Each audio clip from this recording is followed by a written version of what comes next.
Talk It Rocks, the new 105.3 FM. Producer Dan Lewis is here. Associate producer Eddie Boyd. Did you just walk into your mic? Smacked it with my hand. And of course, star effer J.D. Ryan is here. Star effer? Mm-hmm. What does that mean? Dan told me you was banging. Hey, Dan, turn your mic on in there. All right. All right, it works. Something's wrong with the button in here. No. It doesn't show that your mic is on. Maybe I replaced it with another burnout bulb. This studio, it's I'll just change the bulb on there. I don't care. Almost done.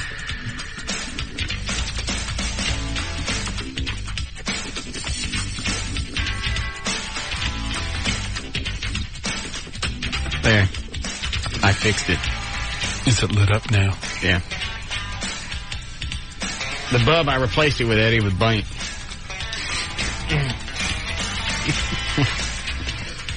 That's the right button? Yeah. All right. Anyway, Dan said you was hanging out with stars over the weekend. Yeah. Were we actually hanging out with Kid Rock?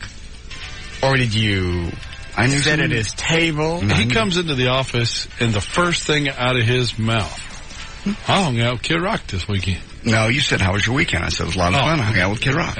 Yeah. Either way, you volunteered it. Well, yeah, he asked me how my weekend was. Well, don't make it... Well, nothing happened. I said nothing happened. It was kind of cool. He went to the you want to say where? Does it matter? Let me turn the mics off because I don't know where he's on. Yeah, that's Vinny's place. You can talk about that. Yeah, Vinny was there after the show. You can say the name of the place now. The clubhouse.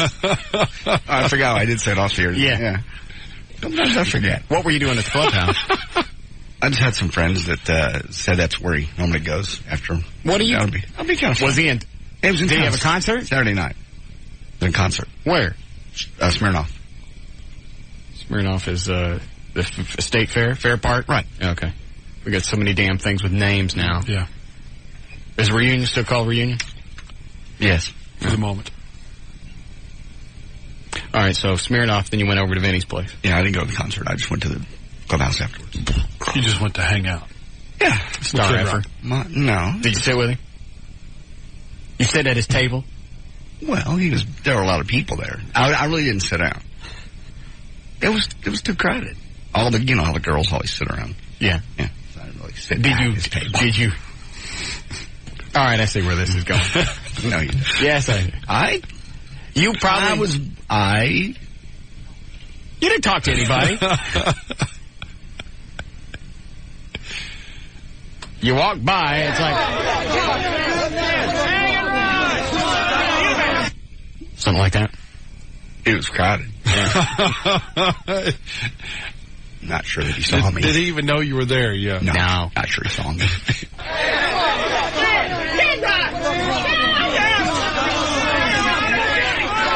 Well, he kind of came in the side entrance and went upstairs. Did he have a big entourage? Oh, yeah. Is he black or white? White. All right. Oh, I don't know. He's the one that you see with Pamela Anderson all the time. Oh, is that the same guy? Yeah. Does he look dopey in person? Huh? They say he puts on a heck of a show. I didn't see it.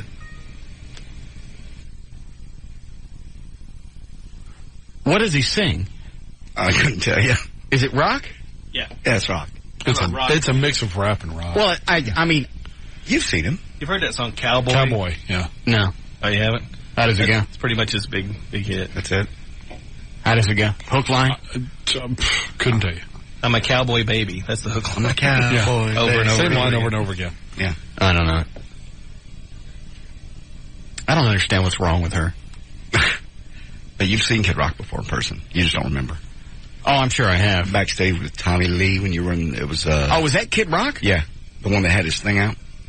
That whipped it out in front of the girls from... Oh, yeah. He was in the studio, when Tommy Lee came in. Mm-hmm. Wasn't he, Dan? Wasn't Kid Rock part of the... We didn't have him on the air because I didn't know who the hell he was. Yeah. Yeah. That was... I just knew Tommy... You know what? I don't remember. Freaker's Ball. I think he was. Had he hit big yet at that time? I don't think he had. I still don't know who he is. I've seen pictures of him and Pamela Anderson, whatever. And that's all I know. Yeah, I think he came up, but we didn't have him in the studio because I didn't know who he was. How long has he been big? I couldn't tell you. He's not somebody that's on my star radar. You know, I don't care. Yeah. I didn't even know he was in town. We could be more out of touch. I know. Yeah, Dan even heard of another band that was in town, Tenacious D or somebody. Dan heard of them. I never heard of them. I thought that was a black guy. Is it? Tenacious D? No. What is it, Eddie? It's two white guys. They're both actors. But if you tape their penises together. Yeah. One of the members of Tenacious D, there's two guys, is you hate him. You absolutely hate him, so there's no way you'd have him up here. Who is it? Jack Black, the guy that, he got his big starring role in a movie a while back with, the big fat guy? No, he's heavy set. But it's a movie about the fat chick that he saw as being skinny because he was in love with her. Oh, yeah. Yeah. No, I don't. Yeah, he's one of the two members of Tenacious D. It's just, a friend of mine thinks they're the greatest thing on earth. He's bought all the CDs, listens to it, and just laughs his ass off because they're just real dirty, vulgar songs. I think they're stupid. I just don't get it. So they were at the Bronco Bowl. Yeah. Good. Did you hang out with them, too? No. I didn't. Did you talk to Kid Rock? No.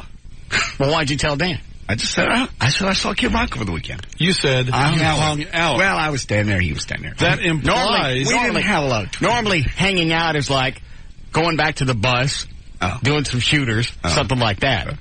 Okay, I didn't hang out with Kid Rock. All right. You saw Kid Rock over the weekend? Yeah. How many people were in his group, his posse? He really kind of snuck inside. I don't know, I couldn't count. How'd you know he was there? Yeah, the place, everybody was there to see him. Everybody kept talking about it. You can just see him then. So you don't even know if he actually showed up or not? No, he was there. You saw him? I saw the entourage come in. You didn't see him? Technically. So you don't even know if he was there?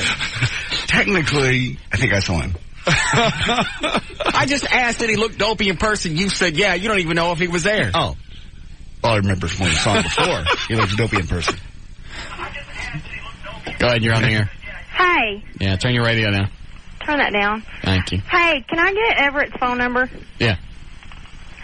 And I already looked in the phone book, and it ain't in there. Can I have it? Did you try his website? Huh? You try his website?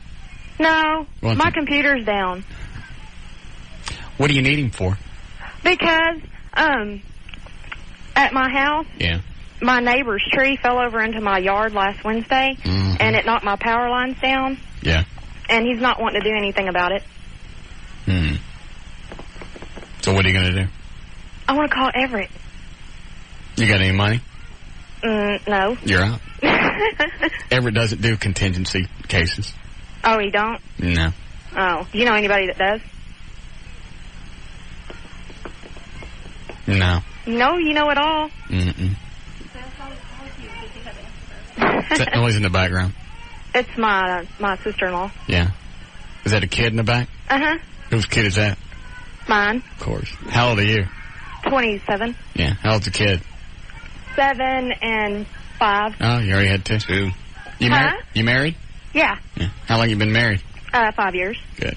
7 and 2. Okay. Both kids the same husband? Same father? Uh-huh. Yeah. Who you married to? Do what? Nothing. What did you say? I didn't say anything. I gotta go. Single, wide, or double?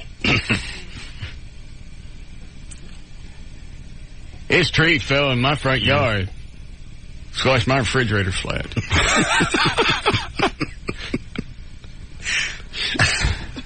Bastard's gonna pay for that.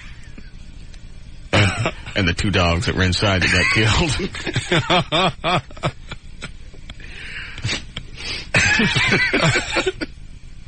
Everett must get 100 of those a day. Now you know why it's so hard to get a hold of him through his office.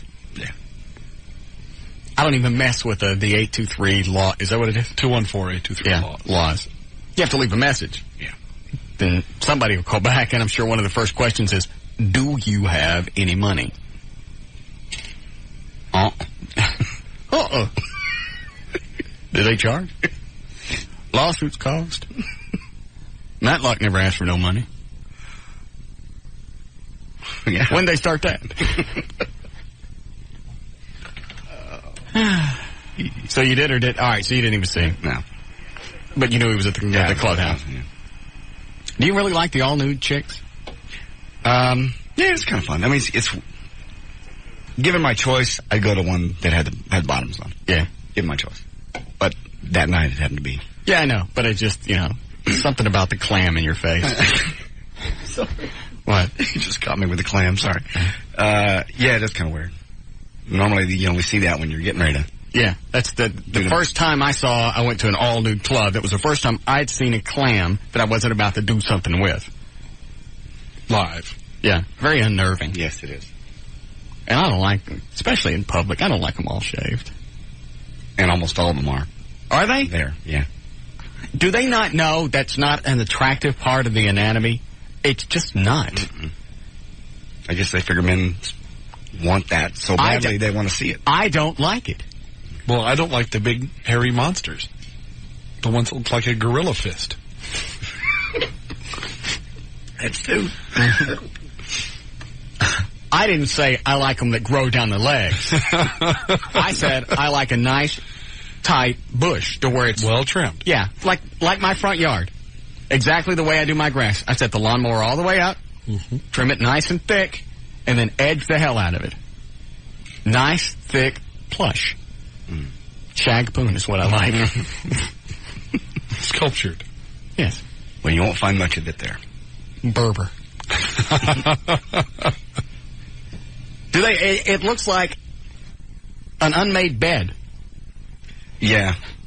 With the sheets. Yeah. Some of the sheets hanging out. Yeah, some of them don't know. They have the flappy. And you want to reach over and tuck them in. You're falling out. Yeah. Your sheets fell out. That's what it looks like. And you just want to walk by and just go, yeah, let me have you with that. There you go. And it's not a product of age, because some of these girls are young. Yeah, I think it's just genetic. Yeah. Who had funny lips? Terry Weigel did. Really? Yeah. Trying to think of a visual. Yeah, there's sometimes in porns it's distracting. I can't watch. Yeah.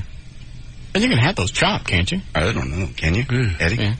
Yes. Yeah. Somebody did. Who was it that did and had them? I think encased in lucite. Was it Houston? Yes. Yeah. The chick that, did the 500 guys? She must have had bat wings or something done.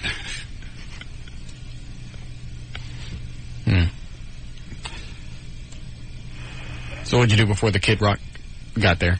Nothing. Sit around. You paid to get in? Yes. Really? I paid. You pull out the business card? Mm-hmm. Still charged me. Did they really? Yes, they did. Well, then we don't mention that dump anymore. Okay. I totally forgot about that until just now. They charge you for the drinks? You got to bring your own because it's totally new, right? Yeah.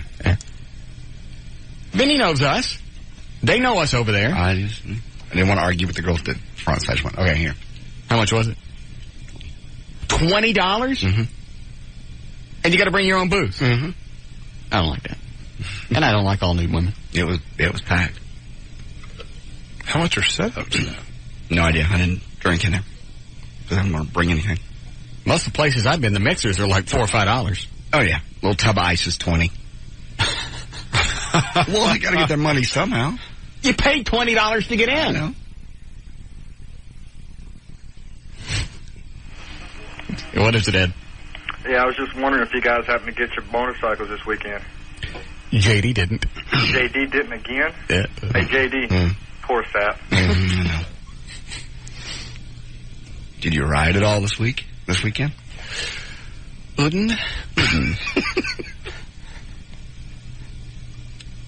Nice. Yeah. Every time I saw one over the weekend, I looked to see if it was you. And I couldn't decide. It really wasn't. It was a horrible weekend. Why? I couldn't decide. Couldn't pick the color. V-Rod. Mm-hmm. Fat boy. Fat boy. V-Rod. Next. Fat boy. V-Rod. V-Rod. Fat boy. I got upset. You did? I couldn't decide. So what did you do? I currently have a Fat Boy. Currently? Yeah. Might that change? Yeah. You can change. I can go back and get the V-Rod. You should go look at one. I should. Well, I have. Not a V-Rod, but... No, you should go look at a V-Rod. Polished aluminum. It's really cool looking. Okay, obviously they're selling them. I just haven't seen any on the roads yet. Look at that picture. Yeah, you would not... That wouldn't go by you without you noticing. Yeah. And it even looks stranger because there are no gas caps on it. Where's the gas go? I forget. Oh. It's underneath someplace. Yeah, because they said that, and then they said the tank is not actually the gas tank. Right. Yeah. And there are guys there running around that have spent like $30,000 and up on their bikes. One guy go, paint job was $5,000. How could a paint job be $5,000? You got a tank and you got a fender, a front and rear fender, right? Right. Is there anything else? No. Was it a solid color? Was it a custom job? It was one of those. It have to be custom for. It was really glossy, like a lot of pearlescent. Okay. Pearlescent, like a pearl. Yes. Had it pearlized. But it was black, and it went to grades of red, and then a little bit lighter red. And it was that way on the fender in the back. Does that make sense? Mm-hmm. So, like in the middle of the tank, it was maroon. Mm-hmm. Front of the tank black, middle maroon, end of the tank red. Beautiful. Okay. $5,000 to paint a gas tank and 2 fenders. Yes. It don't cost that to paint a car. No. It doesn't. But that's you're talking about a custom. You're not talking about running by real You're sides. talking about painting something that's the size of a watermelon. Yeah, but it's an artist. You're paying for his time. And he probably created that design specifically for your bike. Yeah. So. $5,000. And for some reason, the way a Fat Boy comes, nobody's happy with that. You got to customize it. Yeah. You got to start chroming stuff. Mm-hmm. If it's black, you chrome it. If it's chrome, some people have it painted black. Paint it. Or they replace it. And the bags and the saddle and then the seat. Yeah. It's almost like a Fat Boy in itself. I don't want that. It's too embarrassed to ride it. Stock. Ain't got enough chrome. Mm-hmm. Go ahead, you're on the air. Hey, Russ, was y'all out Sneaky Pete this weekend on the bikes? No. No? Okay, I've seen it. Three guys on bikes out there. It looks like y'all. Okay. Okay. All right, good. thanks. So I'll do the Fat Boy for a while. Then maybe the V-Rod. Nice. Possibly the Deuce or whatever the other motorcycle he was talking about. Oh. Very nice. We'll get ready to start news. Dan, who's on the hotline? Dr. Natasha Terry. What does she want? She wants to talk to you. Yeah. What is it, David? Hey, that color you're talking about? Yeah. It's called Chameleon. It's about $180 a quart. A quart? I painted a couple bikes with it. It's expensive. But could you see how that could turn out to be $5,000? No, not really. Unless he got really screwed by whoever painted it for him. Unless he was talking about all the customizing. But I believe he said the paint job itself was $5,000. And I looked and I just went, I don't get it. They'll pay so much money for them things. Just a bunch of yuppies out there that spend all their money on everything. Yeah, there were a lot of professional-looking guys there at the dealership. Oh, yeah. Mm-hmm. We refer to them as robes. Rich urban bikers. Yeah. Got more money than brains. If you're paying $5,000 for a paint job on something the size of a melon, yeah. Right. Thanks, David. You got more money than you need. I was going to get you. They have a Harley Hawaiian shirts. Oh, they do. Nice of you to think of me. Yeah, they were $60 though. Nah. You got a free $20-something thousand bike, but you don't want to spring for a shirt. $58. Yeah. Why should he? Yeah. You got a point. I tried to get it for free. Can I have one of those? All right. I tried. Yeah. What is it, Natasha? Hey, what are you doing? Why is it every time she talks, it always sounds like the beginning of a penis enlargement commercial? Doesn't it? I'm getting ready to... Are you sick at the size of your penis? Well, I really didn't call to talk about your penis. I was calling to see how your butt crack was. I'm fixated and fascinated by your butt crack. Your elongated butt crack. Oh. Elongated. I just never seen one so long. It's not long. It just won't get out of her mind. I was Did we ever measure butt cracks? No, I want to do it. Yeah, I want to do it. Did I we? was thinking, okay, I have a special butt crack measuring tool. Yeah. And I was wondering... Well, where do you start? Well, no, you start at the top. Yeah. And you go till the line ends. Okay, so I'll start, like, at your waist. Back waist. Yeah. And, you know, I have a special... I don't understand why you think my butt crack is so long. It starts right here, which is about 3 inches down from here. Well, see, we all have a problem because, well, see... Nobody in my life has ever made comments about my butt crack. And what do? You sit around... Where are you, Houston? No, I'm in Austin. Austin. See, they were probably just being nice because you know, when it comes to body parts and things, they're probably afraid of offending you. You know. So, are you also saying that my butt cheeks were long as well? No, this is what I was thinking. Well, they have to be long if your butt crack is long. But when I measure, do we stuff the measuring tape in so that it's actually on the line of your body, or do we make it conform around your butt cheek? Who knows what she's talking about?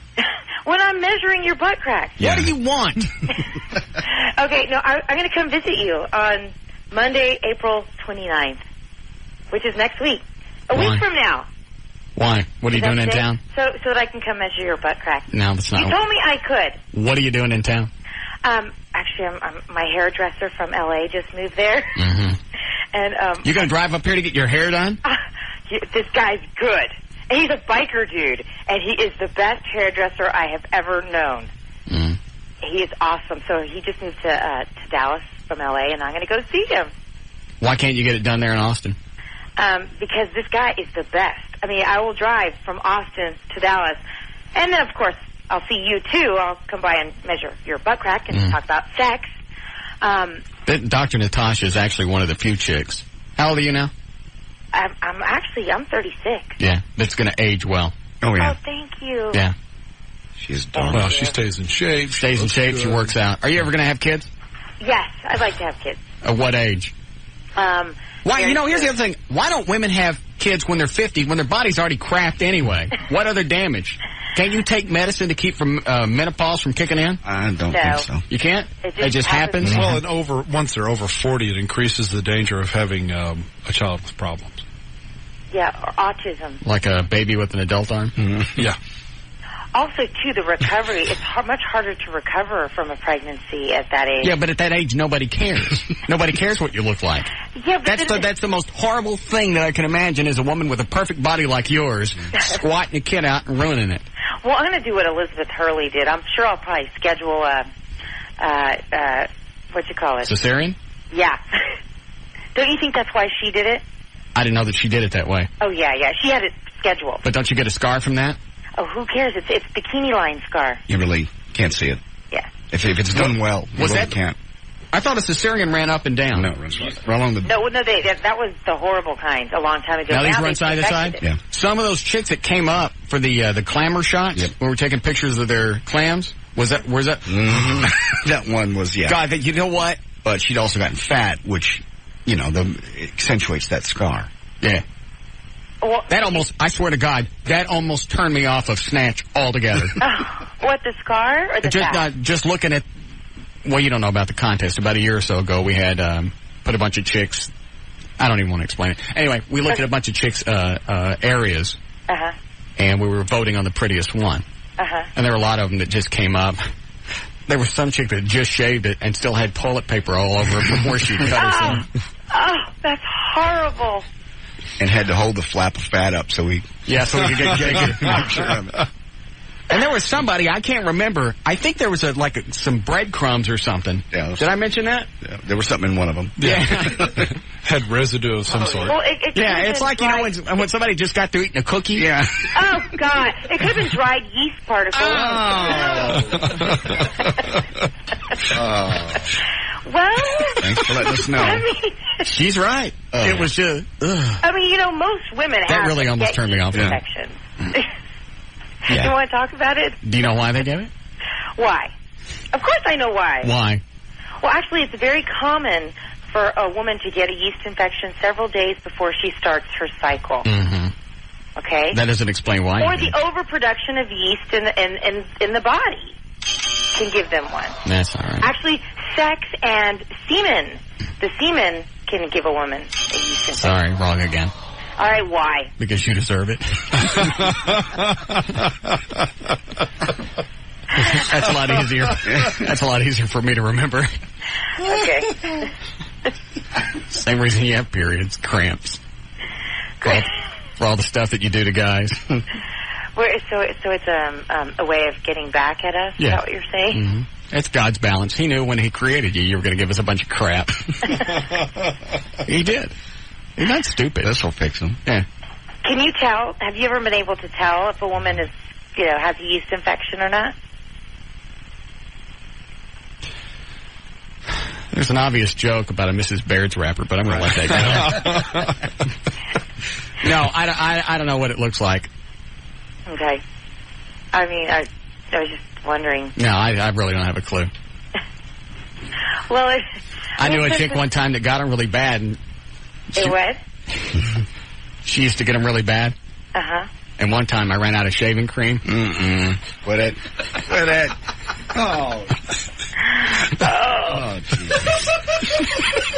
Why you got to? It kind of looks like when you finish having... Quit it. And it smells like potatoes. Okay. That's what the gynecologist will say. She'll say... Do you smell like She'll say, and smell your underwear, and it smells like potatoes. Spoonful taters.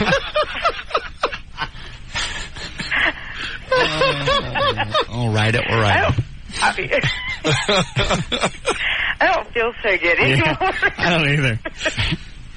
All right, when you come into, you know what? And this is also, I think I warned you about this before. You can't come down and do the big whore thing and go on all the radio shows. Okay, I won't. I'll do what? Well, let's put it this way. I'm coming on Monday. Yeah. I will do you on Monday, and I'll do my hairdresser on Tuesday, and I'll be out of there. All right. All right. No other radio shows. No other radio show. All right. What time are you going to come up? Huh? What time are you going to come up? You tell me. You know what? You should come back also, since Austin isn't that far off. Come back on the 17th for our foam party. For your foam party? What's that? It's where you fill a club up full of foam. Oh, my God, that like Ibiza. They do that, or Ibiza, however you say it. A what? I don't know. They do that in the clubs in Ibiza, Spain. Oh, okay. They fill it with foam. Or we're going to do one here. Okay, that'd be pretty cool. Yeah. Well, you'll have to tell me about it when I get there. Well, tell me, what time on Monday? I don't know. Whenever. Just whenever you get into town. Well, throw out a time. All right, 4 o'clock. 4 o'clock. All right, I'll see you at 4. Okay. And I promise I won't have a yeast infection. Good. What is your but I get to measure your butt crack this time, Absolutely. Right? What is your website again? Loveteacher.com. Okay, thank you. I get to measure your butt crack, right? I got it. You say, is that a yes? Yes, that's fine. Okay, woo! All right. All right, have a good day. She's so adorable. Yeah, I'm out. I'm really out on her. I can't decide. Would being with her be worth going through the personality? Because sometimes the personality is light and bubbly, and you can't piss her off. You can't offend her. But she's just so stupid. But she's hot. She is hot. And she takes care of herself. Mm-hmm. I don't think she's stupid as much as she's just effervescent. She can't help herself from being bubbly. And so she comes across as being a little dopey. I don't think she's stupid. No, I think she's stupid. All right. So that was your weekend? Motorcycle? Yeah. Just that in the yard. Had my fence power washed. That was a big event. You had it done or you did it yourself? I had it done. Well, why did you do that? Clean it up. Yeah. I'm getting ready to put the house on the market. Oh, that's right. Now I got to stain it, though. Nobody told me you got to stain it after you power wash it. Was it what? Now it just looks like new wood. Oh.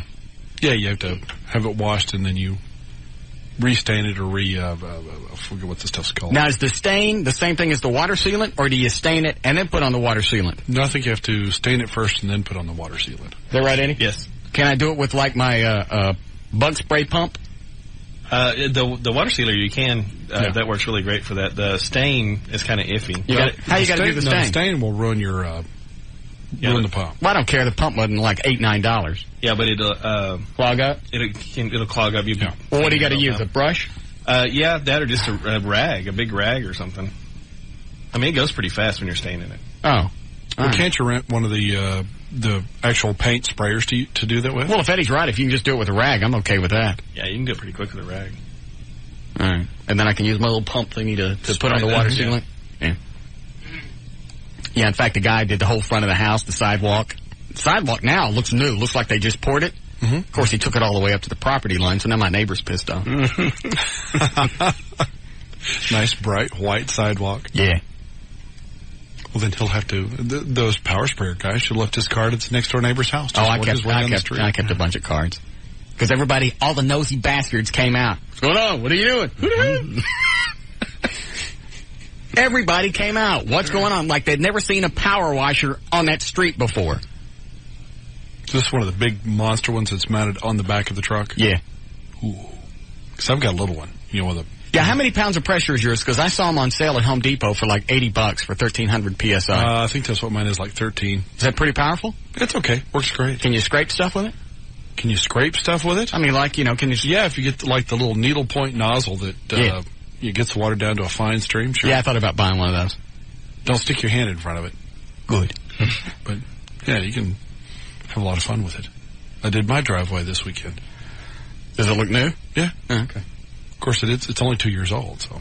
And here's the other thing, and I think this is a hose job, because they got those great big tanks in the back of the trucks, and then right behind that is the power washer, the engine. Mm-hmm. Well, when he got there, that tank was empty.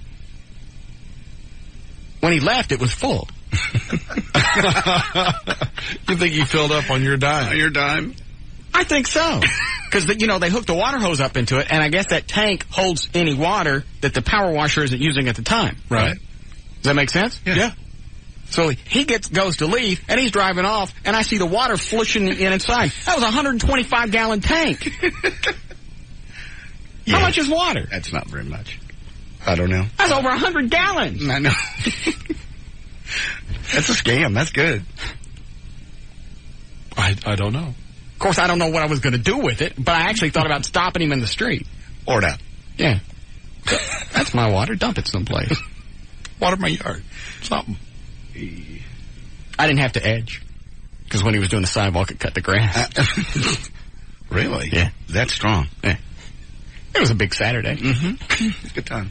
Watching somebody edge my yard. With water? Water, even till the cops came by. And we just stand there watching, going, look, he's edging. I swear to God, it was absolutely, and we're just like kids. I don't know. I can't even describe it. Like kids at the circus. You could have charged us money and we probably would have watched. I have no idea. Are we behind here, Eddie? Yeah. I'll take a couple of calls in and we'll break. Go ahead, you're on the air. Hello? Are we behind? Hey, Russ. Yes, sir. Hey, listen, the deal about the wood staining deal, you don't have to do it in two layers anymore. They've actually got a sealer and stain at the same time now. So you don't have to double it. Basically, you're not doubling your work. Can I do it in the little bug pump sprayer thingy? Oh, I don't do that. It will plug up your bug sprayer. Go down and buy you a cheap roller and a rod and just roll it on. Oh. That's what I did. Just roll it on there. And after it sits for a while, it'll be fine. But you don't have to stain it and then seal it anymore. It's all in one big that's pretty cool. container now. All right. How long did it take you to do your fence? It takes about a day. If you start on it, I don't know how big your fence is, Russ, so I couldn't tell you. A lot of it depends on how big your fence is. Yeah. The one that I did was, I don't know, maybe 50 feet on each side, maybe 80 foot on the back. Oh, you did both sides? No, I just meant the size of my house. Oh, okay. All right, I got it. All right. Probably 50 foot, there's 100, so 180, so 200, I'm not 50 foot. I'm not going to spend all day doing that. How are you going to do it then? Get somebody to do it? Sure, somebody will call. Oh, I got you.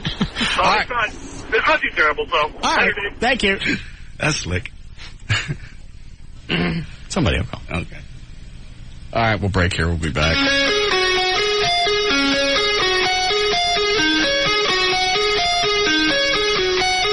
More of the Russ Martin Show coming right out.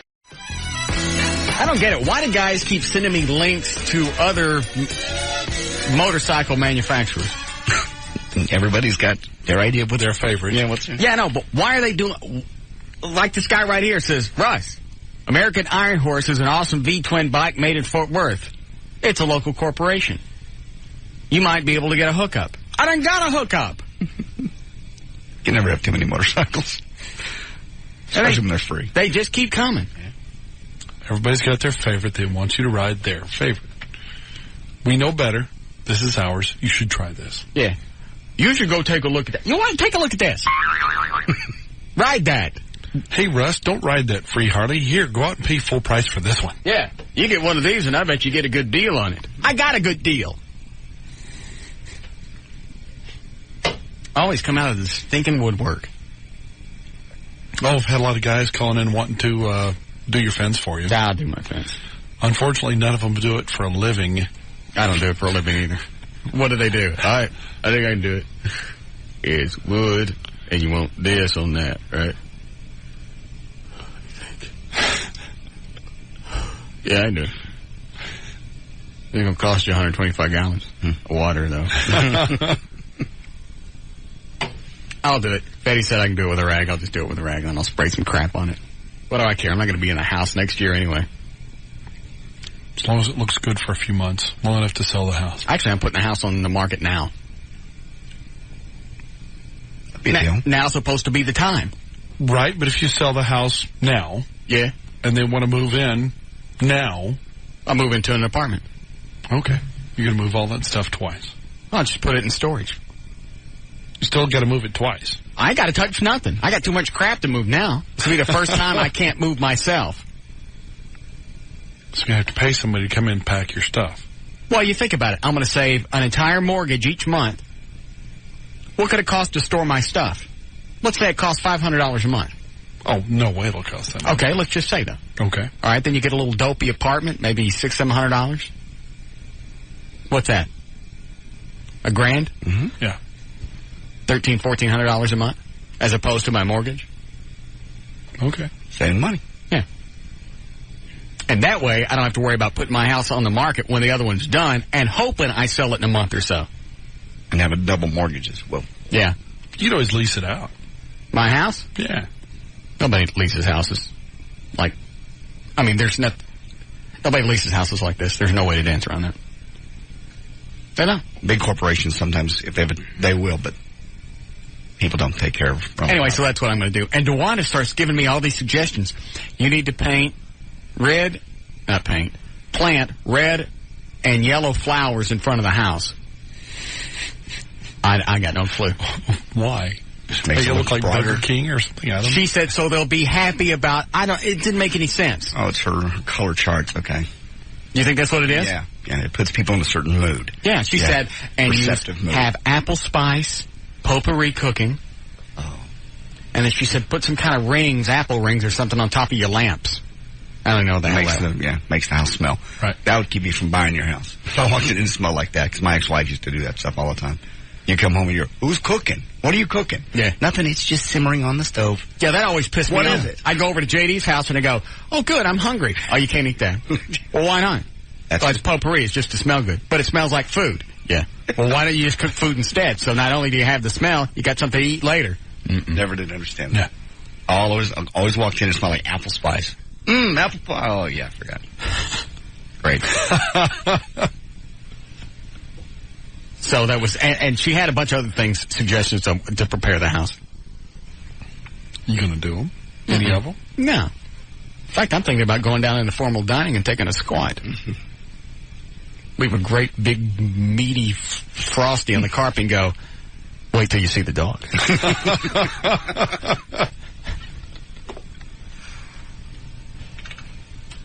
And cleaning that house up. Either they want it or they don't. Yes. Is this Russ? Yes. Do you have any idea how... Did JD really not get a motorcycle this weekend? No. But you did? Why? Because for Friday that guy was saying that he was going to hook JD up, and you were the one that stepped in and stopped that. Oh, did I? Yeah, you scammed him out of it. That sounds really sorry. I used to like you up until then, and now all of a sudden you come out looking like this big butthead. That You want to know something else? What? I didn't get a Harley. What, did you get a purse? You didn't even buy him a T-shirt. I didn't get anything. Why not? The guy was on the phone. That was another hose job. You suck. Twice. I know it. Oh. That was another double backflip hose job. You know what? Very nice. This is probably your double backflip hose job, and you probably really did get one just so because... I didn't. Nobody's going to give me a Harley Davidson. Well, are you really out of your clam? Well, I mean, that time that was a sponsor. Yeah, I know. I had him call up. I said, all right, here's what I'm going to do. I'm going to fess up on the air that I don't have a Harley. Then you call up, and I act like I don't believe you. I'll turn around and call you back. He goes, okay. I spent all weekend looking for you. Not driving around looking for you, but every time I saw a bike, I'm like, is that him? Ran him over. Did you even ever go out there? Yeah, I went out there Saturday just to look around. After looking at pictures of the V-Rod, I had to at least go see one. Did you ride it all? No. Try it out? No. Mm-mm. I went in there, looked at the Fat Boy, really nice. Looked at the V-Rod, really cool. They give me a free T-shirt and a free hat. Very nice. I feel better. Yeah. After, I don't know, probably $5,000-$6,000 worth of free advertising he got Friday just by mentioning Harley Davidson at Dallas. You got to give me cap. Here's a T-shirt and here's a hat. No. Shoes. No, yeah. Yeah, he grabbed for both of them. He goes, I mean, one or the other. Either or. Yeah. I just wanted to show you what they looked like. Yeah. So you talk about it on the radio. So you could decide. And they did have Harley Hawaiian shirts. Did they really? And they were $58. I will go by and get one of those. Had I gotten a free Harley, I would have bought you one of those. That would have been nice. Nobody's. You got to be out of your effing mind. You never know. You've got Harley Davidson. Got a tanning bed. That's still... You got a margarita machine. You got a lawnmower. What's to think that a Harley's that? A Harley Davidson. Well, what? They start at $21,000. We got a tanning bed coming. Another one. So those people are giving you 2 tanning beds. So that's not out of the realm of possibility. People aren't waiting in line to get tanning beds. But you're spending $5,000 to custom paint them. I always hear people waiting in line to get Harleys, but you go to a Harley shop and there are a bunch of them. What's the? I don't know. I don't know how that works. They had a bunch. Yeah. They had a really sweet black Fat Boy. So pretty. And they had a motorcycle. I see. Sorry. But they did. It's hard to look stupid on a Fat Boy. Mm-hmm. The helmets, those got to go. I don't care how uncool it is to have a Harley Davidson and have one of those little half cut off helmets. Yeah. There's no way to look cool in one of those. So with me, it'd be a full face helmet. Yeah, that's what I would do. But that's not cool in the Harley world. You got to have either no helmet, do-rag, or the half cut off Great Gazoo helmets. And that's what they look like. I know. Because they stick up this far off your head. And it'd be my luck, that'd be the last place my head would touch when I hit the ground. Everything else. Yeah. No, I'd have to go full helmet, too. If I had to worry about it. I'd hit the concrete, eat up all my face, take the helmet off. I'd look like a mushroom. Perfect. Hair not touched. Yeah. Look at that. No chin, just gone. We need to start news. Go ahead, you're on the air. Hey, you ever consider, doing a TV show on the air? Or, doing the Howard Stern type thing and, having yourself on and later that night on, UPN or something? Doesn't have to be, a major network. Not really, why? I don't know. I think that'd be a good idea. No, nothing ever happens up here that's visually stimulating. Most of the time, it's not. Genuinely, I think a lot of your listeners would watch something like that. I think it'd be a good idea. Just wanted to say that. Well, that's very kind of you. I appreciate it. They put on 52 or something. They don't have anything. Public access, too. I've seen tape versions of radio shows before, and to me, it just doesn't transcend well. But that's just me, because we don't do a lot of stuff in the studio. We haven't blown anything up in a month and a half. I think the Ticket tried that for a while. That was a good idea. Mm-hmm. Yeah, they did. Are they still doing it? No. Well, how hard could it be? You tape 4 hours and you cut it down to How long was their show? 30 minutes. 30 minutes, yeah. They found out the stiff way. That's not real easy to do, especially when you suck. When you suck, there's no editing around suck. If you suck all the time, you can't edit around that.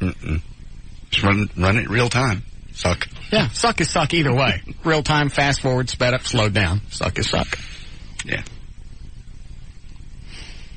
Let me see. Hotter than here's another Harley link. Screw you. I'm not. They're not giving me a Harley. They went along with the bid. In fact, I had to convince him. I went, all right, now listen to me. Nothing you say on the air is going to be binding. But I'm going to say I'm giving you a free Harley. I'm not going to hold it to you. But you're going to tape it. I swear to you, I can't hold you to it. How about if I just offer you some boots? I need a Harley. Or the bit's gone. They were really nice. I didn't get a free Harley. Thought maybe if I went out there, maybe they'd think about loaning me one for a while. Wouldn't they do that at least? I didn't ask. For a weekend? Oh, they have rentals. We can go up there and rent one if you want. I'd love to. That'd be fun. Do a little Harley ride. Eddie, do you ride? No. You got a license? No. Can you ride? Yeah. Okay, good enough. I bet my license is expired. I'm sure it is. All right, you ready to start news? Yeah. Oh, right here. Got it. All right, 40. Did you do a legal ID? 408, J.D. Ryan is on the new 105.3 FM Talk with News. Thank you, Russ. News brought to us by Service King and by Duke's Roadhouse. Going to be out there Thursday night giving away Jimmy Buffett tickets. And come to Duke's in Dallas. Be prepared to get on the party bus and go with me to Smirnoff that night. Okay, so we're going to give away a bunch of seats. All right, Monday, April 22nd. We got Byron Allen, who's 41 today. Marilyn Chambers is 50. I know. Nasty. Last behind the green flaps. The last time I saw her, she had a gut. Oh. I didn't see her in person. It was something on Cinemax, Showtime, something like that. Very big. And it's really sad. Yeah. It's gross now. Yeah, she's 50. Yeah. Peter Frampton turned 52. I'd rather screw him. Jack Nicholson, 65. No. Glenn Campbell is 66. I do him. Aaron Spelling, 79. And does anybody have Eddie Albert? I didn't know he was, well. I think Eddie's got him. You got him? He's 94. Somebody's got Eddie Albert on the Deadpool list. He's 94. Today. Dan, do you have the list? I'm looking at it. Here's a guy that was on I think maybe I got him. You do? Yeah. Number 9 on your list. How old is he? 94. That's a good one. He's only worth 6 points. Well, I don't care. Did somebody... what? Somebody still have Battaglia? Because he's in court today. I don't know. Yeah, I was on somebody's list. Is it Battaglia? I don't know. Because the chick on Channel 8 today was calling him, like, Battaglia. Whatever it wasn't what I was used to hearing. Anybody else hear that? I took him off my list. Have you heard somebody else pronounce it? Mispronounce. Yeah, I think they're pronouncing it correctly, and I'm pronouncing it like Let me see it. Let me see it in print. Battaglia, or whatever they're saying, I don't know. Battaglia. That's what it looks like. That's not what she was saying today on the news. No. I'd keep saying Battaglia. Whatever. Anyway, defense attorneys in the trial of... He's a child killer. Do we really care if we get his name right? Yeah. Who's accused of killing his daughters. They want a bunch of evidence thrown out. Basically, now they say that the cops came in and took a bunch of pictures and things before the actual warrant was issued. Yeah, I heard about that. They want all that thrown out now. Glenda Ray, a field investigator at the Dallas County Medical Examiner's Office, testified that she took photographs and removed the girls' bodies from Battaglia's apartment before the search warrant was issued at 12:40 a.m. May 3rd. So that's what happened today. Great. So we're going to lose all that evidence. Well, I did not hear. The judge was out when I came in, and I just checked, and it hadn't. The judge was going to decide whether the evidence could stay in. One of the things that I heard is if whatever they found was in plain view, then they were cool. If they started digging around, then that's where it became a problem. That was the last I heard. Gotcha.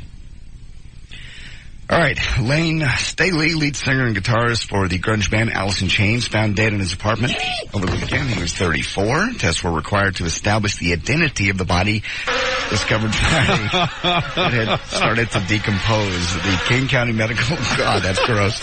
Examiner's office did not release the cause of death. Gee, what do you think? They say here, quote, it was natural or an overdose. You think? That they're waiting for the autopsy to come in and the flies to clear. He's got in there for maybe up to a week. Ew. Yeah. I always laugh when rock stars die from drug overdoses. That's funny. Why? I laughed for a week when Kurt Cobain blew his head off. You got nobody to blame. I feel absolutely no remorse when one of these guys dies. Oh, and you hear people calling out on some of the stations. They're crying. They're having a breakdown. He was my hero. So great. Some guy that blew his head off was your hero. He don't know you. He didn't care about you. And all he cared about was drugs and chicks. Alice in Chains hadn't anything out in a while, and they say that's because he's just been holed up doing drugs. The last thing I remember was their Dirt CD. Yeah. I don't know if they had anything else after that. There was an MTV Unplugged in the night. I like the band, but I couldn't care less that he's gone. Makes me laugh. Every time I read one of those, I laugh. Read it. Okay, here we go. Lane Staley, lead singer and guitarist for the grunge band Alice in Chains, was found dead in his apartment after 2 or 3 days. Yeah, an airline pilot died in my complex one time. And you bang his wife? No. Before or after? Probably at the funeral. I talked to the maintenance guy that had to kick the door in. And he said, it was bad. He goes, when we sort of peeked into the blinds and there were flies on the inside of the window. He'd been in there about a week. He said literally the body had melted into the mattress. Oh. They said first it bloats up and then it just melts. Puddles. Just black. Yeah, it was black gook. Why does the body expand? I don't know. Gas. Eddie? The body's rotting. Yeah, the rotting organic material produces gas, and it doesn't have an opening to go out of. Is that why their tongues swell up? Yeah. Because I saw a picture one time of Chris Farley that was supposed to be a shot of him dead in his apartment. Oh, yeah, with his tongue. Yeah, and his tongue was like the size of a softball. Yeah. Yeah, anytime that it's mainly in your organs. It's not actually your body, but your organs will swell up with gas as they slowly rot until they find an opening. You can shoot something that's bloated and it'll explode like you would never believe.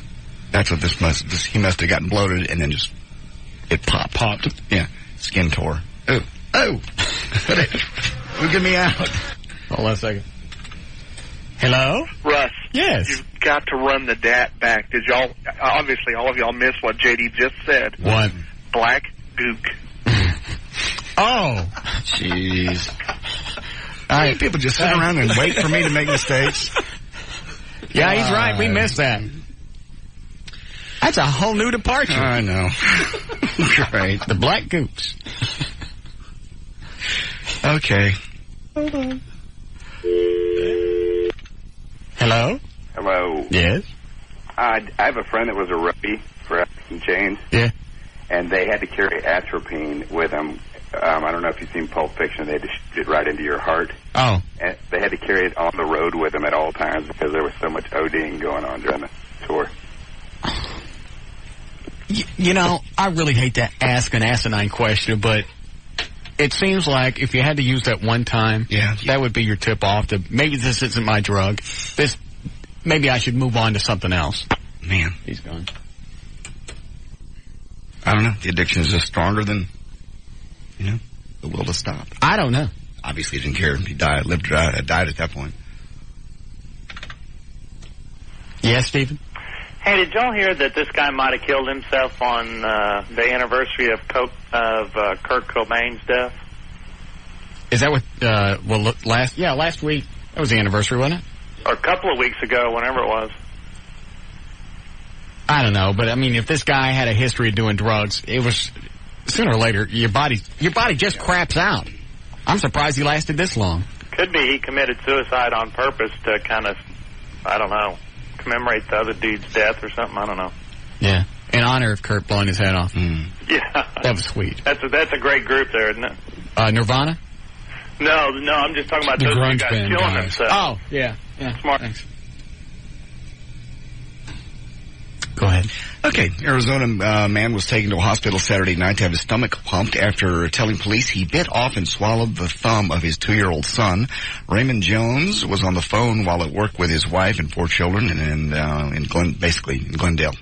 And after handing the phone to his wife, he picked up his son Robert, walked out of the door. A sheriff's office received a phone call about 8:20 that night that a man was walking naked along Glendale Avenue. Deputies arrived to find Jones nude on the street, his son naked, and his thumb missing. They took him to the hospital, pumped his stomach, and found the thumb, unable to reattach it. How come? They just said it'd start to, because his stomach Started to digest it? Yes. Oh, that's too bad. Can't they take one of your toes off? I'm not kidding. Yes. Can they? Yes. Yeah. They've done it a lot of times. Well, that's probably what they'll do for this poor little kid. Your toe doesn't... I say take one off the dad. Oh, yeah. It should match. Yeah, you're right. Do they actually... Yeah, I guess they do take... Well, they do your... I think it's... Your thumb, your big toe for your thumb. Yeah, you can't just take your big toe and stick it in the middle of your hand. No, you have... because that's... Looks like that. Interesting. What, Eddie? I was going to say your big toe actually uses the same amount of muscles and everything as your thumb. That's what they... Yeah, I think it's only to replace your thumb. Didn't know that. You just end up with a big Flintstone-looking thumb. Yeah. Starting today, personal what? Nothing, the Flintstone snap. Yeah. There's no way to describe that on the air. But they don't really snap. They just move their big thumb and their index finger back and forth. And somehow doing that looks like a lobster claw. Yeah. Somehow doing that makes that noise. We used to get drunk and do that. Flintstone snap. Left. Right. All right, I'm done. All right. If you're heading down to Padre Island this weekend, be aware, starting today, personal watercraft, commonly referred to as jet skis, will be banned from Padre Island National Seashore and 12 other parks after a federal court decision to uphold a ban imposed by the National Park Service. Personal watercraft launches numbered about 200 to 300 every year, in part because users have other places to ride them in the area. So basically, you can't ride them down off the national parks. Hold on a second. Go ahead, John. You're on the air. Hey, John. I'm sorry, Russ.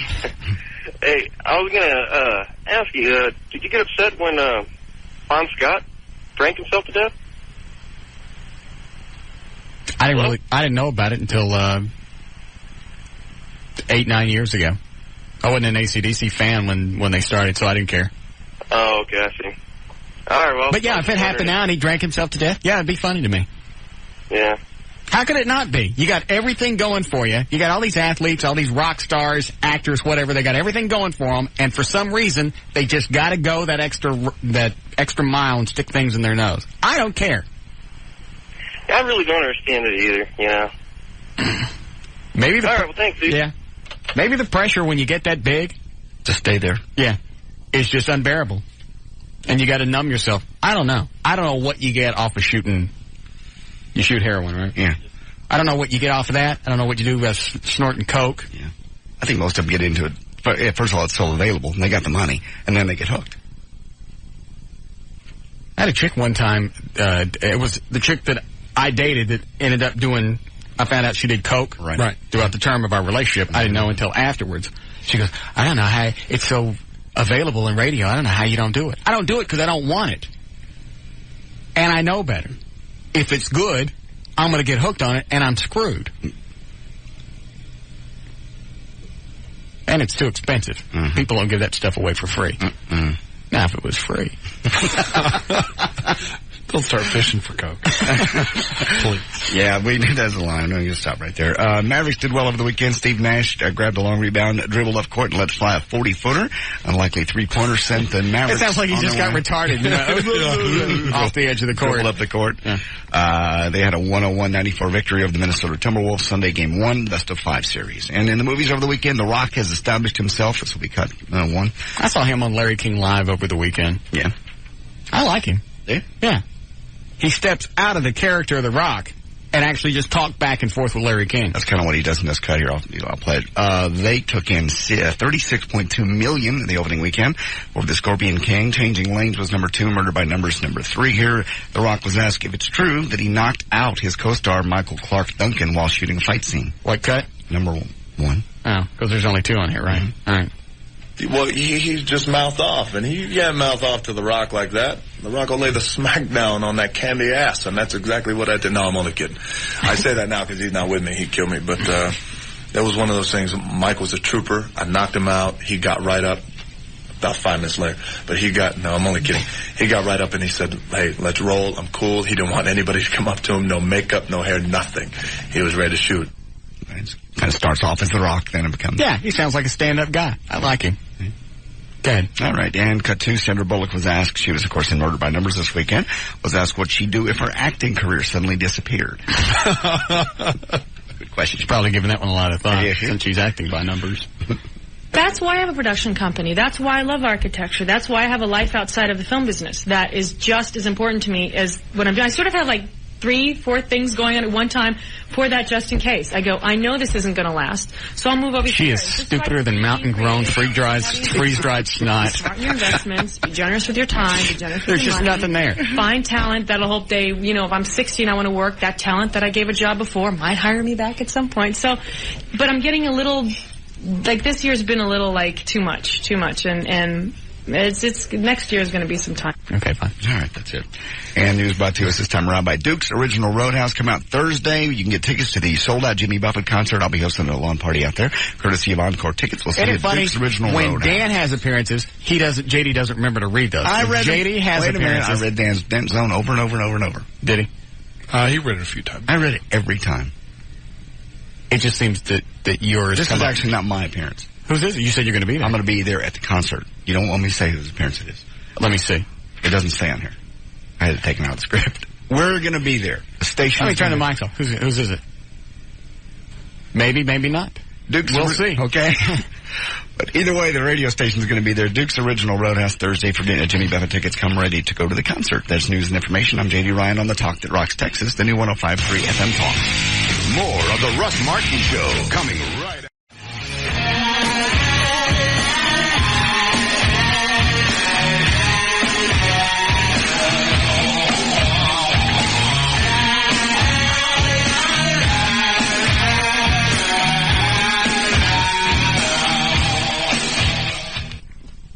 Okay. What? Am I the only one that got that? I don't know. No, I got it. Almost spitting water up my nose. Do you know any other music? Do you recognize that as Alice in Chains, though? Yeah. They had some good stuff. Mm-hmm. Man in the Box.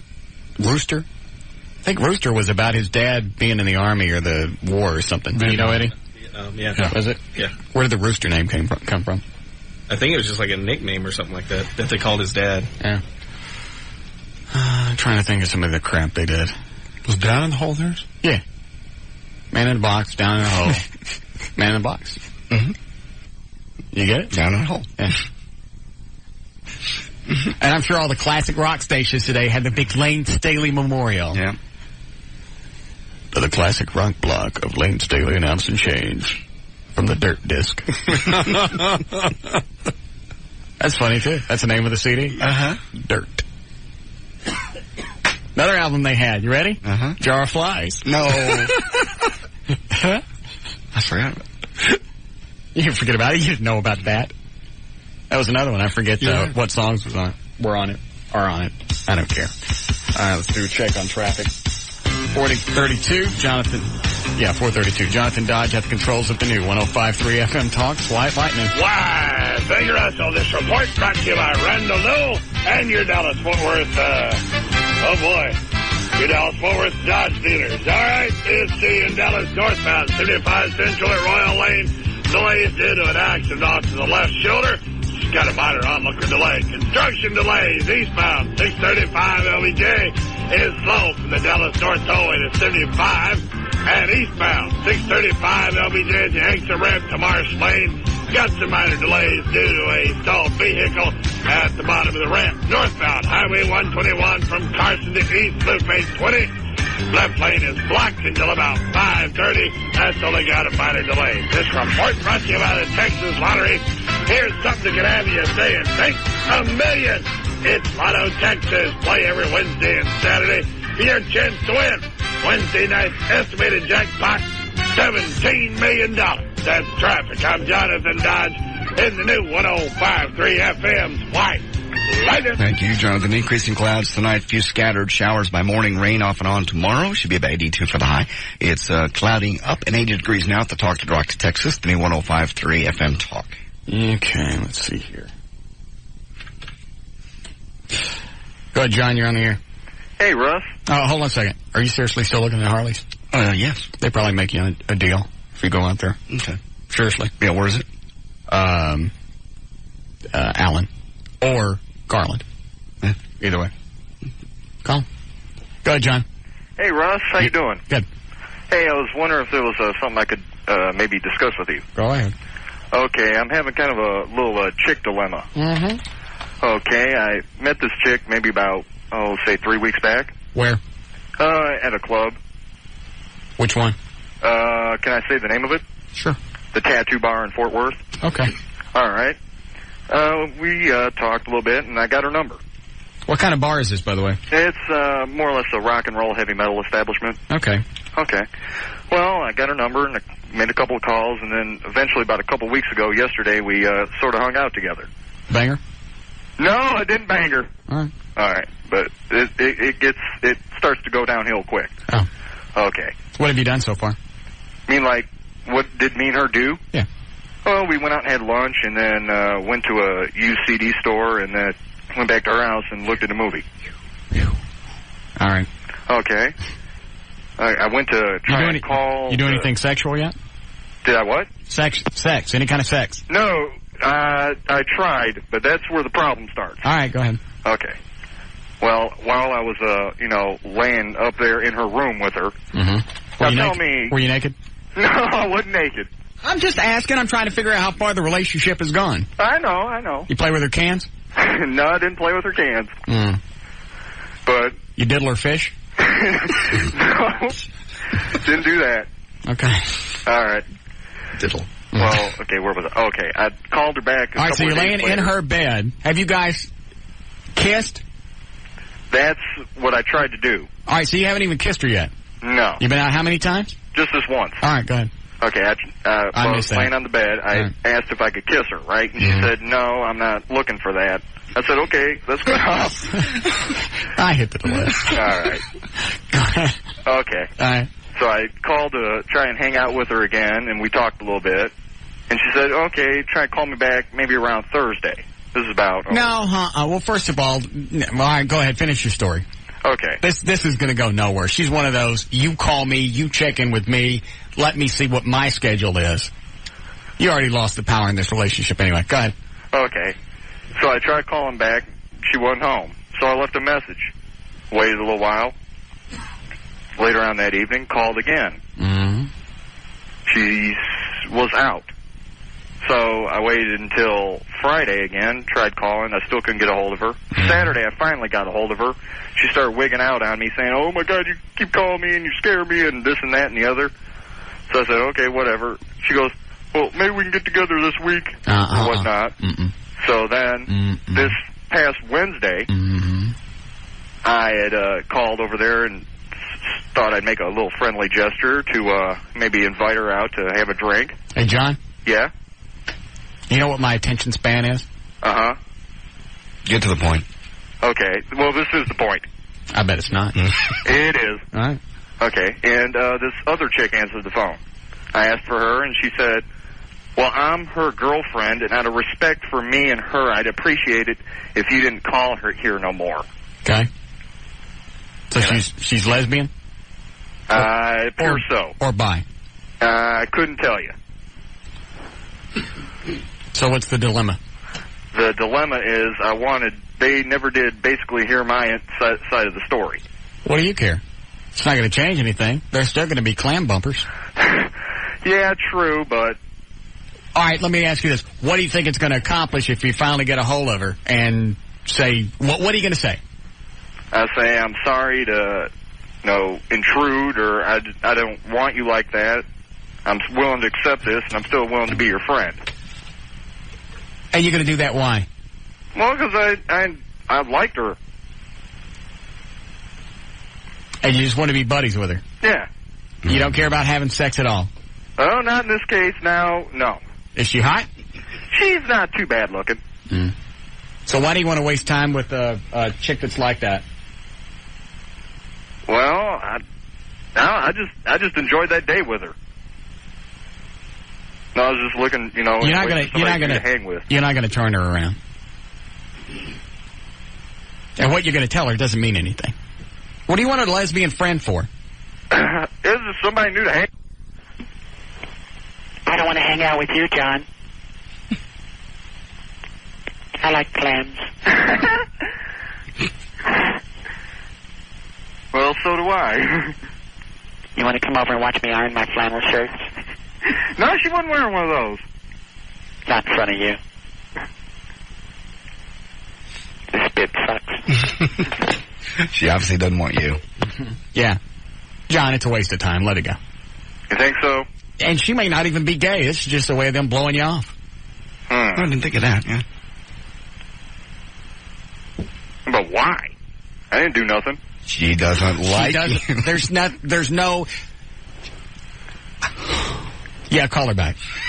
I don't want to get in trouble. How are you going to get in trouble? All right. Would she be there right now, do you think? Possibly, possibly not. Give me a pen, JD. Mm-hmm. Thank you. All right, I'm going to take you off the air. Give me the phone number. Hold on. Okay. Don't say anything yet. All right, what is it?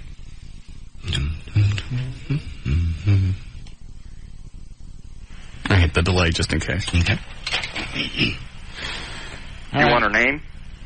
Yeah, just give me her first name. Allie. All right, let's see what's going on. All right.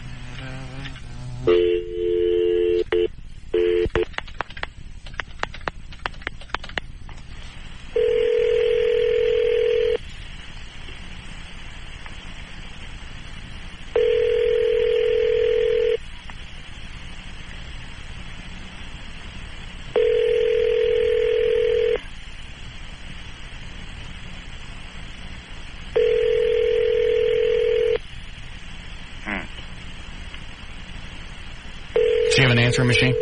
Yeah. Hello, you've reached A1. Let's take your call. Please leave a message, your name and number. Is this the right one? Yeah. Thank you. Hi, Allie. It's Russ Martin at KYNG in Dallas. John wanted me to call and find out what's up with you eating at the Clamorama. If you're really a lesbian or you're just blowing him off. Could you please call him back so he'll get off my ass? Thank you. There you go, John. Handled. Yeah. All right. You're welcome. Thanks. Bye. Remind me to never let you help me out with my love life. Why? Clamorama. What is it, Doug? Doug. Yeah. What do you want? Hey, man. Why I'm sorry. You're on the wrong line. 5, Dan? Yeah. I can't pick it up. Oh, hang on. I got it. What is it, Stephanie? Dude, I mean, she totally told him that she was gay, so he would leave her the hell alone. I mean, my friends and I have totally done that. If a guy is hitting on me and is bugging the living daylights out of me, it won't get the freaking hint. Dude, I'm gay. I have AIDS. I have 6 months to live. Leave me alone. Herpes, yeast infection. I got things coming out of my snatch that even doctors won't look at. I was $120. Now I'm 500 pounds. I've gained so much weight. It's unreal, and I have zits everywhere. Leave me alone. I mean, the guy will not leave her alone. I mean, he's such an idiot. Get the hint, dude. He seems like a psycho. Yeah, if a chick tells you, well, check with me next week, that's the end of it for me. Yeah. Because one of the hot sales chicks up here, I was trying to get in her drawers. Mm-hmm. She don't work here anymore, but I was trying to get in her drawers. Yeah. And she goes, well, why don't you call me next week? Because I have a couple other things to do this week. I went, Why don't women just say no? I'm not interested. Why can't they just say that? This loser can't get it through his thick skull. Because you keep leading them on by saying, call me next week, or maybe we can do something in a year or so. Yeah. Whatever. Don't ever leave it open. Just say no. I can't stand you. Because if you say anything other than no, we're going to read something else into it. Oh, okay. Well, now I know that. All right. All right, thanks. All right. Yeah. You have a lot of work just to say no. I didn't want to hurt his feelings. Just tell him no. And he said he called her like twice. The same day. Same day. He probably called her 4 times. Same day. Well, the only thing the reason I didn't jump on him for that was, if I remember the story, and I wasn't really paying attention, I was looking on the internet while I was talking to him. Didn't they have plans for that Thursday? Or check with me Thursday to do something? Check with me Thursday, yeah. Okay. So he called her a bunch of times. She shouldn't have gone to hang out with him or anything the first time. And what's the deal with laying in the bed? I don't know. You don't go home with a guy. If you go to dinner and then you go home with a guy, it's implied you two are going to have sex. Yes. Mm-hmm. I had that one in my bed topless that time. He got all mad at me because I, started to do the thing. What? I was just laying there with her, and, you lean over and, start to kiss her. She's like, what do you think you're doing? First of all, we've gone to dinner. I put a bunch of alcohol down. Now you're topless in my bed. And so, excuse me for assuming maybe something else was going to happen. She didn't let you touch her cans? Well, what were they doing out? Sleeping. She was wanting to go sleep. As she pulled her cans out. She came to bed, she went to the bathroom, came to the bed in just her panties. I'm thinking, this is pretty much a done deal. Sure. So I rolled over, and it's like, excuse me, you just sleep with everybody? Top was in my bed, yeah. I just rolled over and went, You let her stay? Yeah. She was drunk. I didn't want her driving home. Oh. No, I stopped with that crap. Check with me next week. Yeah. That tells me you got no interest. Really, if there was an interest, you would make plans now. You might even cancel something if you're that excited to go, you want to hang out. Yeah, that chick you're talking about, she was always busy. She was just the socialite. Yeah. Because we went to dinner that one time. Kind of pissed me off. I thought, you know what, I'll work this a little bit longer. That would have been worth the work. Maybe. Mm-hmm. I'll work this a little bit longer. See where it's going to go. So I called her and went, dinner Sunday was okay. You want to go out again? Well, I have a date Saturday. I have brunch with us, blah, blah, blah, on Sunday. Why don't you check with me next week? Well, we can't make plans in the future? No. Well, that's not very nice. I don't care. She didn't know you. If you were that interested, we would do something sooner. You would make an opening for me. If it's important. Mm-hmm. You move things. Yeah, you shuffle things around. Well, I'm going out with my girlfriends tonight. Oh, well. And we can't do this another time? Mm-mm. Why not? I'll lose interest. In fact, I'm about to lose interest now. We only been on the phone 4 minutes. Didn't see the one that you closed the car door on her? She goes, now here you can have your kiss. Oh, yeah. And yeah. I don't want it now. Yeah. I wanted it inside, so if, something occurred. Yeah, because she was in my house, and I walk her out to the car, and then she goes, okay, now you can have your kiss. Literally closed her car door on her. So, yeah. Make her let her kiss the door. Yeah. Plus, if I got to wait that long, it's not going to be a good kiss anyway. And it's one of those pathetic, all right, here's your kiss, shut up things. I don't want it. I want it in the house so I can get my tongue down your throat and maybe get you partially naked. Ain't nothing going to happen in the street. No. Not on my street. They'll come out to watch the sidewalk get washed. Yeah. Oh, I could walk a chick out of the house at 3 o'clock in the morning and somebody will spot me. I don't know how they do it. The people who live directly across the street, they know when I've had somebody there, the nights that my car stayed out on the street, because normally I pull around the garage. She rides in the backside of my house. Oh, we were just walking the pick-a-poo and just happened to notice you out there.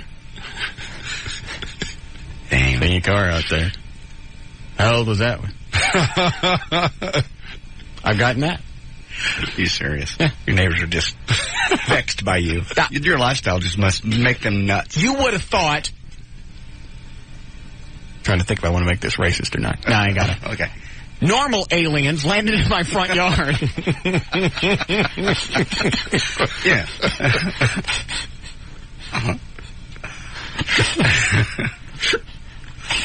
Go ahead.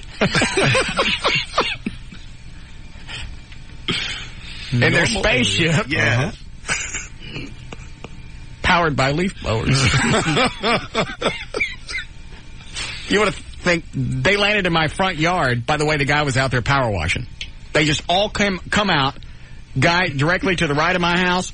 This one over here, catty corner, straight across the street, and the one over on the other corner, and stood there in the front yard just to see what the hell was going on. Life in suburbia. Jeez. The ones that live directly next door, they know how many times a week I mow. Well, they keep a chart? I don't know. I didn't know I mowed that many times a week. I feel like I'm on stage every time I go out in the front yard. Do they know how many times you mowed drunk versus number of times you mowed sober? That's funny because I mowed drunk again Sunday. Yeah. And it's like, not only was I drunk, I was mowing like fast. I mean fast. Because I knew the rest of the alcohol was about to kick in. Yeah. And if I didn't get done pretty quick, this lawnmower was going off the retaining wall again. They'd find you passed out in the front yard, face down, snoring, lawnmower running. Yeah. He's going fast again. He's drunk. And I mean fast. Like almost running? Yeah. God. I know it's going to be I'd pay funny money to see that. Next time you're going to do that, call me. I'll just stick the video camera on the front yard. Because it's got to look funny. And I'm trimming around trees, and the lawnmower's up on 2 wheels. Picking it up, using it as a weed whacker. Up in the air, trimming the bushes. No, I didn't do it. It's too hip. What is it, Doug? Hey, man. Why are you guys bagging on Lane Staley so much? What do we say? He's dead. Well, I know, but, I mean, you know, he deserves some kind of respect for what he did. I mean, he was really one of the more influential musicians out there in rock. He was a jackass. He killed himself by doing drugs. Well, yeah. We suppose. We don't know for sure. No. Well, I mean, but he's had a drug problem. I'm not debating the fact that he's dead, and it may be his fault that he did it, but still, man, he deserves respect. You know, they're out there trying to have some kind of influence on rock and roll and make a difference.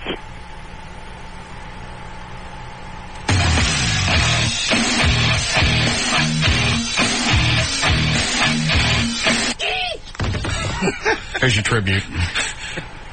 Oh, man. What kind of difference are they trying to make by just they're trying to make a living? They're singing songs and evidently doing what they enjoy for a while, but then they get a bunch of money and they get a bunch of drugs. What kind of respect? What do you want? Some big ceremony? You want to fly by the Blue Angels? He sort of got that. Yeah. Blue flag. That's not cool. Y'all are talking great now. Sound. What do they call it with the Blue Angels when one of the planes missing? Missing man formation. Yeah, missing fly formation. There, he had his own little tribute flying around him for about a week. What more do you want? Man, that's just not cool, though. I mean, you know, if it wasn't for him and a lot of the other guys out there, what would be radio? You wouldn't have anything to be on the air to have talk with. The only time we ever talked about him was when he died. Nah, man. Do you have a lot of his albums? Well, I've got all the stuff that Alice in Chains ever put out. That would be all. There's not a lot of albums. There's only a few. Some stuff that you can get off the internet, downloading it. Well, now he is unplugged. Oh, man, I just don't understand why you got to disrespect Alice in Chains? Unplugged. I mean, you know what I mean? Nah, I forgot. I'm sorry, what did you say? I just don't understand why you got to disrespect the guy. Because it's funny. Are you going to cry? No, dude ain't going to cry. No. Just, you know, I just wanted to let you know, man, I don't think it's cool. Okay, then I'll stop. You're going to get stoned in memoriam? No, man. I don't want to talk about that on the radio. Oh, all right. Thanks, Doug. Or whatever your name was.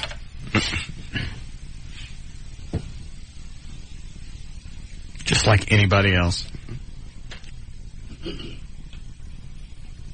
The bits that they perceived that people thought we were doing about Dale Earnhardt, he didn't get pissed off about that. That was funny. Or Owen Hart, when he fell out of the rafters. And now. Oh. No, he didn't get mad about that. No. Who else died we made fun of? Kurt Cobain. Yeah. Everybody, pretty much. Happy. Which line, Dan? 8. 8. You made a big deal out of Cindy. Yeah. Yes, Chris? Well, first of all, I want to say that I understand that Cindy died as a result of something she had no control over. But she died nonetheless, and I agree with the last caller. You made a big stink about her, but, I mean, what did she ever do that was national? We still made fun of her. Do what? We still made fun of her. No, you made a big stink about it. You know, I made fun of her. What do you mean I made a big stink? I don't understand your definition. I'm just saying that it was a pretty sincere effort. You made. I also made fun of her. Okay. Well, hopefully somewhere here you're gonna give the. I'm not giving him anything. He did drugs. He killed himself. Yeah. Well, I'm just saying I think you should. I don't get your point. My point. Start again. Maybe I missed it. I won't interrupt this time. Okay. My point. I lied. What? He's not going anywhere. Yeah. My point is you should show some respect. I don't have any respect for anybody that kills himself by doing drugs. If I die from cirrhosis of the liver, that's my own fault, and I don't expect anybody to feel sorry for me.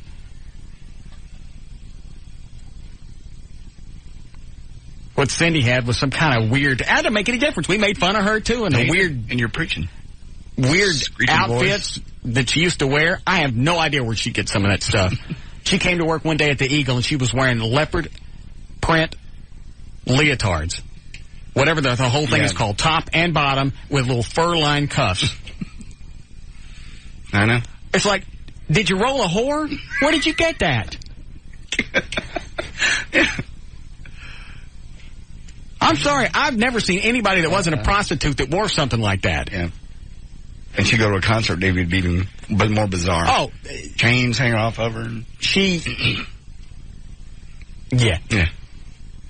Screechy voice, whiny, drove me nuts. We made fun of her. So don't even start with me. How are we doing on spot today? Go ahead, Chris. Hey, man. Why is it that you can sit there and try to, make your show off of other people's wrongdoings and their deaths? I mean, that's not right. Why is that? Well, I mean, you did Dale Earnhardt that way. I didn't say anything about Dale Earnhardt.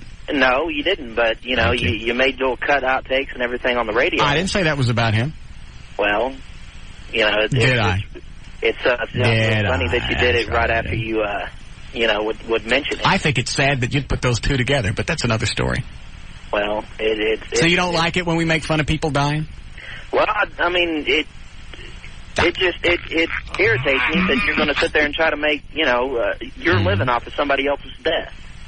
How am I making my living off of somebody else's death? This doesn't happen often enough to carry the show for 4 hours every day. No, but Thank you, so I'm not making it. Maybe I made a couple of dollars. Yeah, but nonetheless, you're still making money off of other people's death. Uh-huh. And? It's not right. Why is that? Because these people, he might have been on drugs or, whatever. Okay, so explain the rules to me, who I can make fun of and who I can't. Because obviously you got a better handle on it than I do. Let me sit down and you explain it to me. Well, what I think that you can make fun of, is people... hold on. Give me a pen. All right. I'm going to write these things down. These are the things I can make fun of. Go ahead. All right. People that are, What about retarded people? Can I make fun of them? I don't care about Okay, all right, retards are good. Yeah. Black people? Well, that's for JD, I guess. All right, black people or not? Yeah. Mexicans? I don't really care who you make fun of. Just but I can't make fun of. But I can't make fun of dead people. That's right. Well, you know what? I'm not going by your rules. Well, all right. Because that's retarded. You got all these different guidelines. Either you do it or you don't. Well, Russ, you're from this point on, you're forbade on my radio. Oh no. Oh. Is there any way I can talk you out of this? No, you ain't. Good.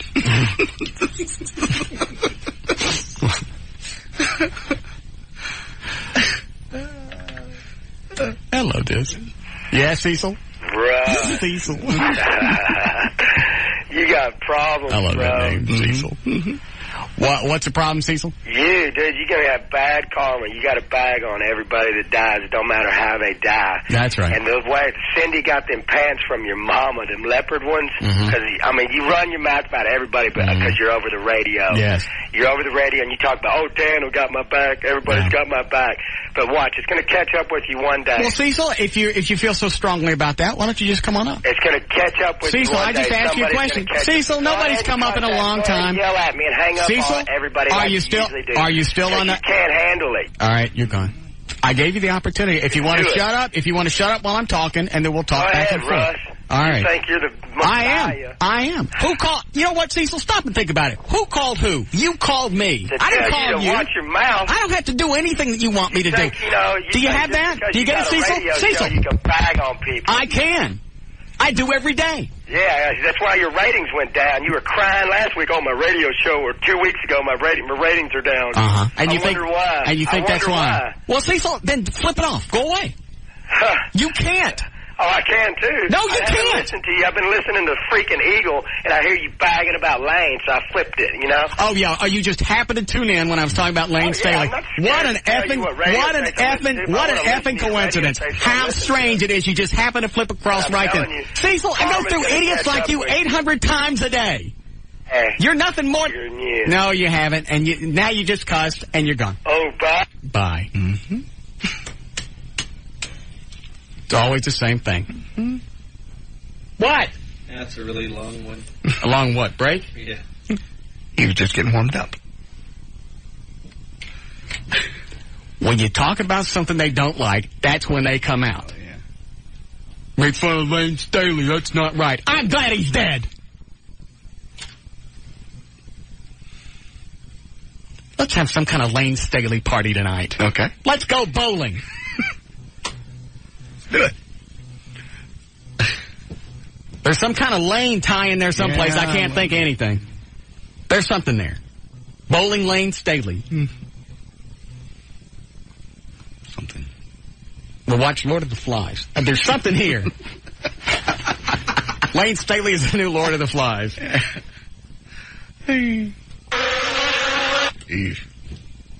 I just happened to flip on. You heard a couple of weeks ago when I was concerned about the ratings dropping 8%. You heard all the other stuff. Yeah. And you heard the Lane Staley. But you just happened to flip on just now.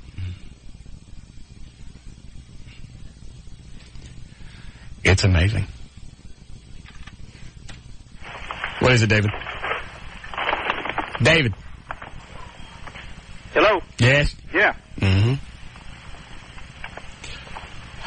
Last one, we'll take a break. What is it, Henry? Yeah, I just wanted to say that caller before Cecil, he was way off base. You guys don't make your living off of people dying. That's funeral directors. Funeral directors make their living off of people dying. Mm-hmm. That's all I wanted to say. You guys rock. Thank you, Henry. All right, now we'll break. We'll be back.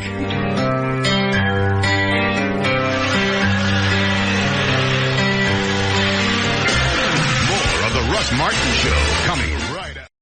They get the idea. Screw it. All right, 511. J.D. Ryan is here. Producer Dan Lewis. Associate producer Eddie Boyd.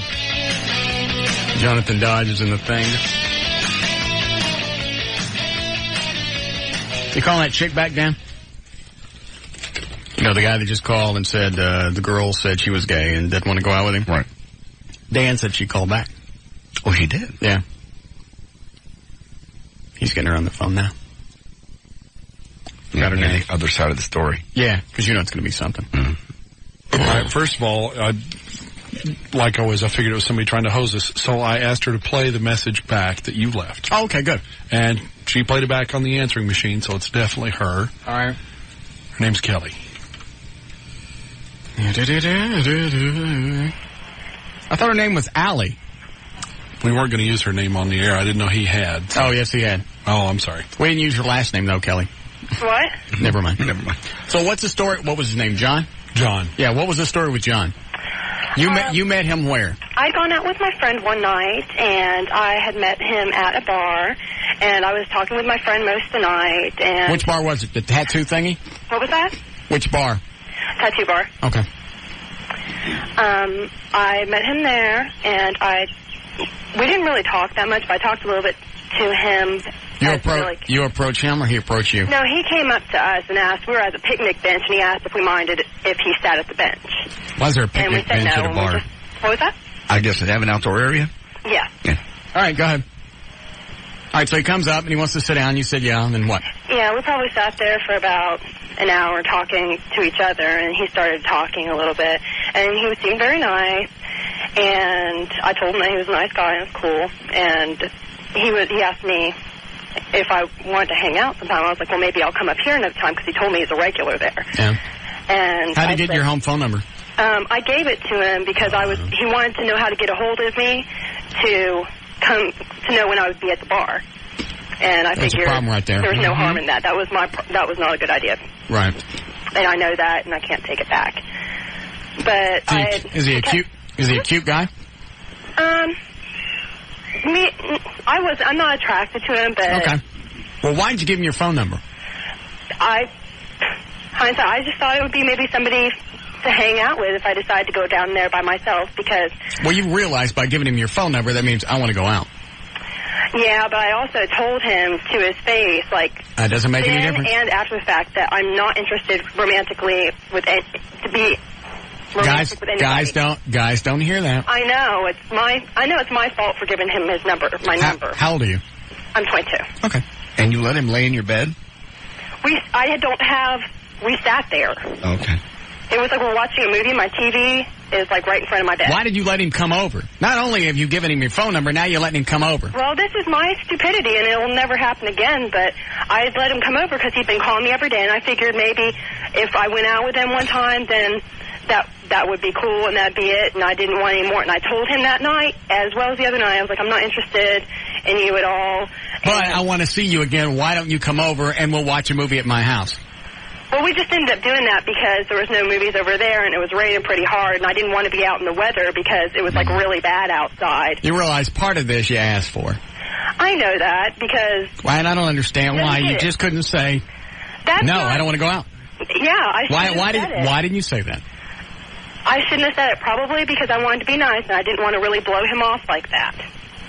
And I know that's my fault, and I can't do anything about that, but that's totally my fault. But after the fact, I told him he was creeping me out, and it was scaring me. How many times did he... Are you scared right now? You sound a little rattled. Yes, it's really freaking me out. He's had a whole bunch of his friends calling me here, leaving messages on my machine. Oh, he has? Yeah, he's had a lot of people calling me here. He calls here all the time. And my friend had picked up the phone and talked to him and basically told him not to talk to me anymore. That's the one that told him that you were gay? Yeah. Okay.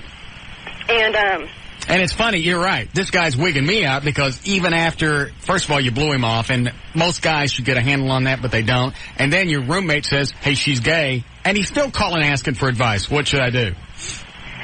Yeah, that's weird. Yeah. I know I made a lot of mistakes in this point for the beginning, but still, it's like now I just... But no means no. No means go away.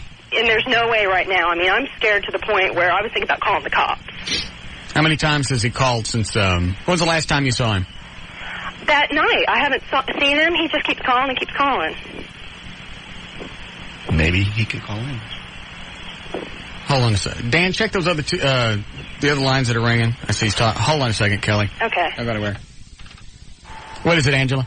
I just want to tell you that I think that, whether you're really, really smart, really stupid, whether you take drugs, not whatever, when you die, it's sad. Yes. And for you to sit there and, I've disliked you for years. Okay, good. Yep, bye. All right. But she listens. Yeah.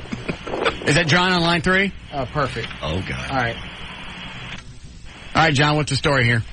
Are you stalking this chick? Hell no.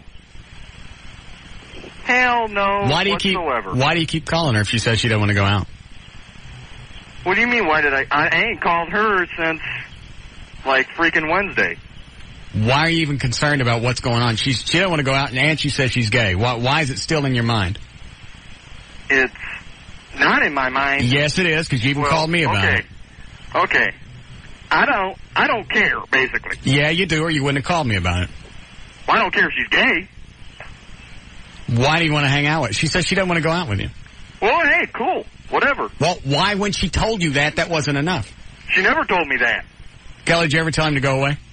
I didn't tell him to go away, but Leslie did. I told him that. All right, so you are, okay, you know what? Tell him now, because you've been dancing around this, and you're as much to blame as... First of all, John's an idiot, and second of... I want to go out with you. I don't want... not at all. Okay, whatever. And what else, Kelly? Don't call anymore. There you go. Okay, peace out. All right, good. How tall are you, Kelly? 5'8". What do you weigh? 130. 130. Are you cute? Huh? You cute? Whatever. Are you? I guess so. This tattoo place that she goes, is it a cool place? I've never been there. Really? Mm-mm. What? All right. Now, what have we learned here today? Say no. And having somebody else do it does what? Not... Does no good. Yeah, see, she just picked up the phone and did it, and I thought that he probably not call back by then because she told him not to call back. With guys, don't ever leave anything open. Yeah. Don't assume. Don't guess. Just tell them. I don't know why that's so difficult. I don't know, but... You have pretty breasts? You have big cans? Mm-hmm. You have nice cans? Yes. Do you? Little Bobo? What? You have a little Bobo? Little Bobo? Yeah. What? A little ass. Me? Do you have one? Not that small. No. All right. Well, I'm glad you could learn something today. Thank you. You're welcome. If John bothers you anymore, call me back. Okay, thank you very much. John's off. Yeah. What do you look like? Yeah. That was slick. That was very nice. You don't need him. You don't want him. He's going to do you no good. You? Textbook. That was textbook. That's what guys do all the time. Absolutely. You need somebody that's going to treat you right. I'm here to listen. I'll listen as long as anything you want. And the great thing about that is I don't care how many times you warn chicks about it, they never see it coming. You can pull that same shtick over and over and over. It's good anytime. Mm-hmm. It's like a fart joke. Yeah. There's no way for it to go bad. And the only time it sucks is when you're the other guy trying to convince her. Don't you see what he's doing? Oh, he's just nice. He's my friend. He's trying to get in your pants. He listens when you don't. I listen. You scream. He listens. He doesn't listen. He wants to have sex with you. No, you just don't understand him. Yes, I do.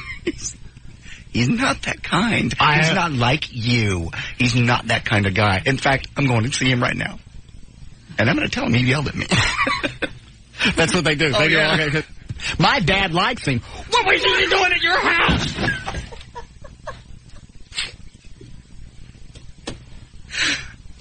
I told you this story before. I was dating a chick. It was kind of like in those last rocky few weeks where, you know, the relationship, unless something really good happens in those last 3 weeks, this thing's done. Mm-hmm. You want to go out and have dinner? Well, I'm meeting with this producer that wants to have me in this movie, and he's interviewing me. Oh, all right. A couple of days later, you call. Well, he came by the house, and he really wants to work with me on my career. He's trying to get in your pants. No, he's not. Mm.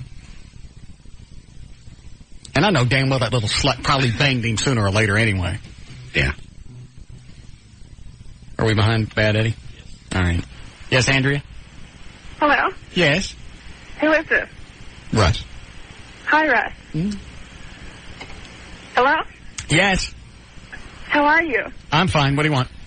I want to come up there and be evaluated. On what? On my, boobies. On your looks? My boobies. How old are you? 24. Yeah. How big are your breasts? Oh, my Lord. Turn the radio down. She gone? Mm-hmm. Good. She was too stupid. I don't care if she was perfect. That's just too stupid. Can't put up with it. No. It's just not worth it. Because those are the ones that think after you launch a load in their eyes that you like them. Yeah. And then you can't get rid of them. And they use that crappy-ass excuse, oh, I can't see to drive. I don't care.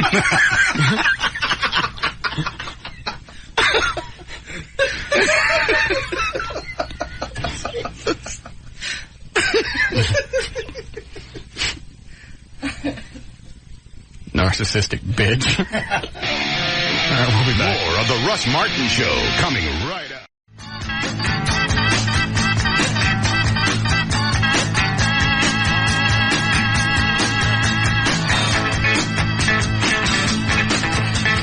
All right, where are we here? I just couldn't believe the money people pour into those stereo systems and those boats. Jeez. I mean, I was looking at How could it be a 15 grand stereo system? Because it had all kinds of... How do you know it was 15 grand? The guy told me.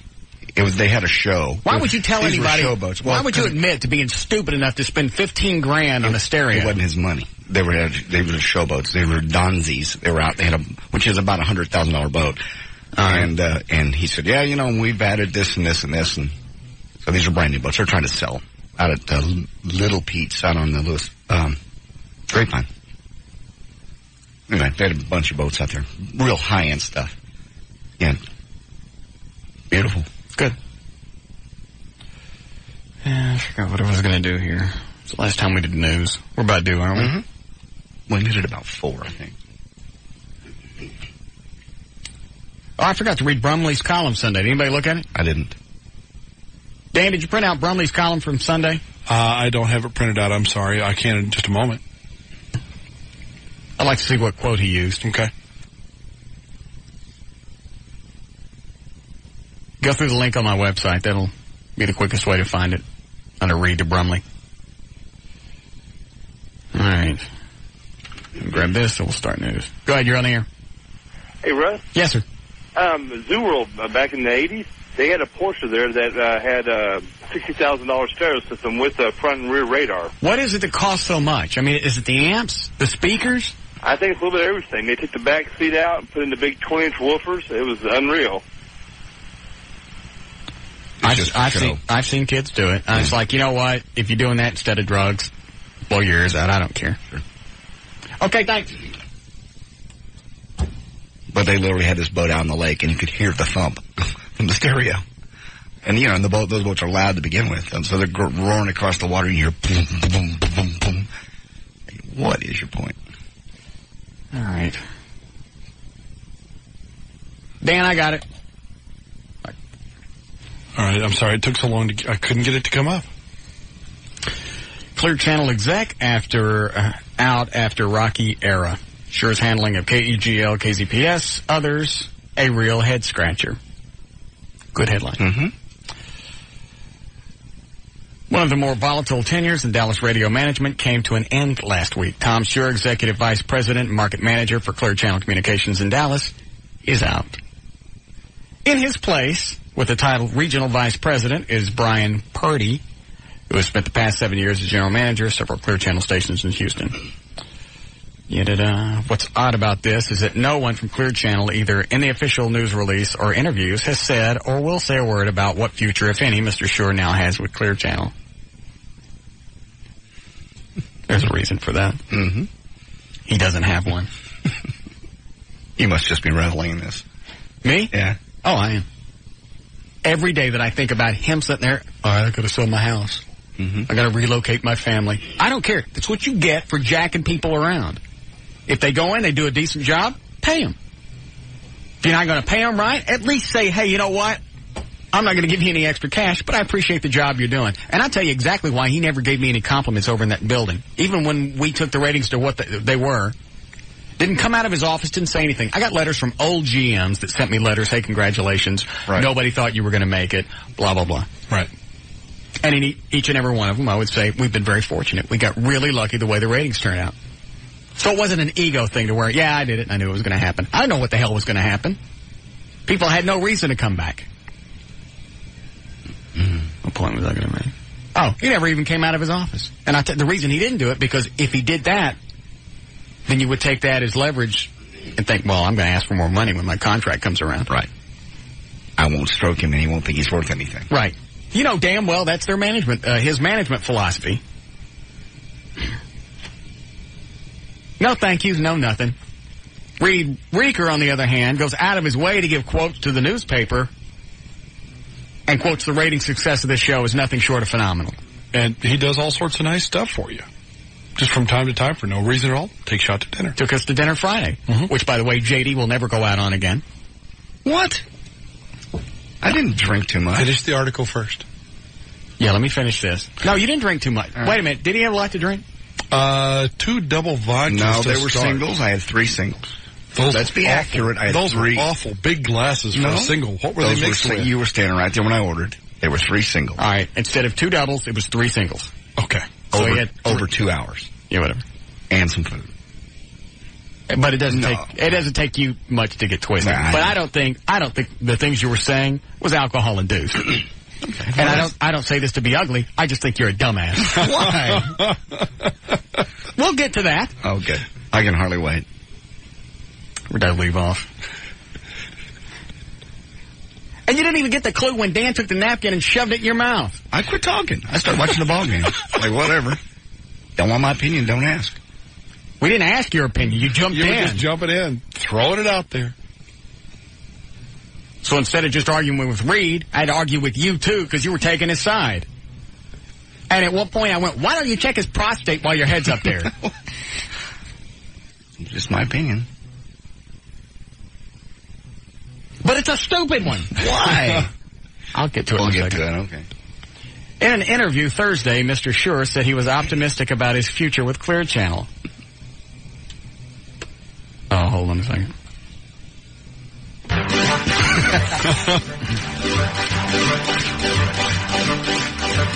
In an interview Thursday, Mr. Schur said he was optimistic about his future with Clear Channel and that he has a lot of different options with the company. I think it's just a matter of getting teams aligned the right way. It's a big company with a lot of good people and a lot of stuff going on. There's stuff I could do today, stuff I could do tomorrow, but I'd like to see how the options play out. Thank you. Nice dance. It says Mr. Schur came to Dallas in summer of '99 as GM of the Eagle and Mix 1029, but it wasn't long before Clear Channel promoted him to Vice President and Market Manager. Well, yeah, it was. It was a couple of years. Because he came in. They didn't promote him to Market Manager until after we left. Yeah. Because when we left, when corporate found out he let the morning show go without a contract, I think his job was in jeopardy at that point because they were getting ready to transfer his ass out. And then they promoted him. Yeah. In the interim, though, a few strange things happened. Under Mr. Schur's guidance, Clear Channel began making changes at KISS FM, firing the program director and losing the operations manager after trying to demote him to program director. You got a number one teeny bop station. Leave it alone. Yep. That's something you don't have to mess with. Oh, he does. Yeah. Just like a dog coming in and marking the territory. He marked it. Yeah, he did. Except he didn't do number one. Sources close to the station said at the time that all those changes had number one morning man Kid Craddock ready to walk. Mr. Schur has always denied that, and Mr. Craddock has declined to comment. But enough emails were flying in from other people at the station to indicate that what was once a smooth-running ship has clearly hit a storm. And then there was the case of Russ Martin at KEGL. In hindsight, it appears that Nationwide, owner of KEGL at the time, gave Mr. Martin the post-Howard Stern morning slot in 1997 as a setup for failure. After a rocky start, though, he took the show from 19th to 5th place with no signs of slowing down, but when the station was sold to Clear Channel, Mr. Schur did not put Mr. Martin under a non-compete clause. Because of that, Martin was able to leave KEGL on March 15th, 2000, go on the air 2 weeks later at the Talk Rocks, new 105.3 FM Talk, where he has become a ratings phenomenon and afternoon drive. Yes, I have. Martin has made no secret on the air of his disdain for Mr. Schur. Asked last week why he thought Clear Channel hadn't worked harder to keep him at KEGL, Martin said he had no answer. It doesn't make any sense, he said. As far as Mr. Schur's departure, Mr. Martin indicated again the depth of his animosity. I am saddened over the reassignment of Tom Schur from Clear Channel Dallas. Tom has been an asset to this market for many years he's been here, and he will be sorely missed. Like a cancerous mole. Thank you. Did he write that? Yeah. Exactly. Yeah, last summer, Clear Channel was fired as, talked about firing Bo and Jim. And another crap he did. Mr. Schur has asserted all along that Clear Channel has a clear plan in place, and that, despite what the ratings say, everything is going according to plan. And that's why he's moving. All right. I'm surprised to use that quote. Well, you told him he could quote you. I didn't think he'd use it. Yeah. Back to you, John. No, let me out. Assy Smooch. Assy Smooch. Smoochy the Clown. No, I'm not. You I agreed just with got him. what he said. You just agreed I with him. understand what he was saying. I got it. It's like 5 minutes in, I went, okay. And I was even late to dinner. I understood what he was saying. We understood it, too. Well, we just didn't agree. I didn't bring it up till you got there. Well, okay. I didn't know how long y'all been talking Here's about my point.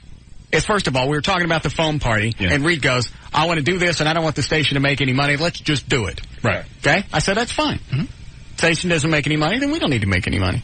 I was going to take the talent check that I got anyway and give it to the animal shelter, so I don't care. It doesn't make any difference. Right. Then why can we stop right there? Because I asked him, I went, so the station's not going to make any money? And what was his response? Not if you don't want it to. What does that mean?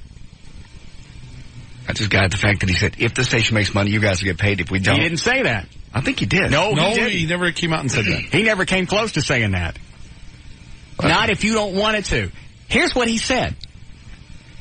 We come to the station with an idea, and if the station executes it, we shouldn't expect to get paid. Right. Am I right? It's our idea, so we should be willing to get behind it and make it an event. That's not what I picked up at all. That's because you're stupid. No, I'm not. And I kept looking at you, and I'm going, shut up, shut up. It's exactly what he was saying. He said it over and over and over again. He said, if we come up with an idea, we should be willing to get behind it and make it an event. And if it's profitable, we'll get paid. No, that's not what he said. Never said that. Don't make that face at me. Both Dan and I don't care what you think. You didn't hear. Well, that's what I was agreeing with. If the station makes money, we get paid. He never said that. He never said that. Swear it, I think he did. No, he didn't, because when I asked the question, is the station going to make any money? And he goes, not if you don't want it to. That was an odd comment, yeah. That's when I started watching the Mavericks game. No, that's when Dan took his napkin and stuck it in your mouth. So not only was I arguing with Reed, and JD's going, yeah, that's fair. You know, if it's a great big event, you know, the station. I remember at KSC. You started talking about all these. You started talking about all these other events. I don't have time to argue with the two for. of you. I'm trying to get, and I know you, John David Ryan. What? You don't do something for free, and then you'll bitch about it later. I don't. I bitched one time because Mark Thomas talked me into a free appearance, and I bitched about it. And I was telling Reed, it's not the money. I don't give a rat's ass about it. I just don't like setting the precedent. Because then they'll expect you to do it. And then he did say, this will not set a precedent. You have my word. He did say that. He might have said that. He said that.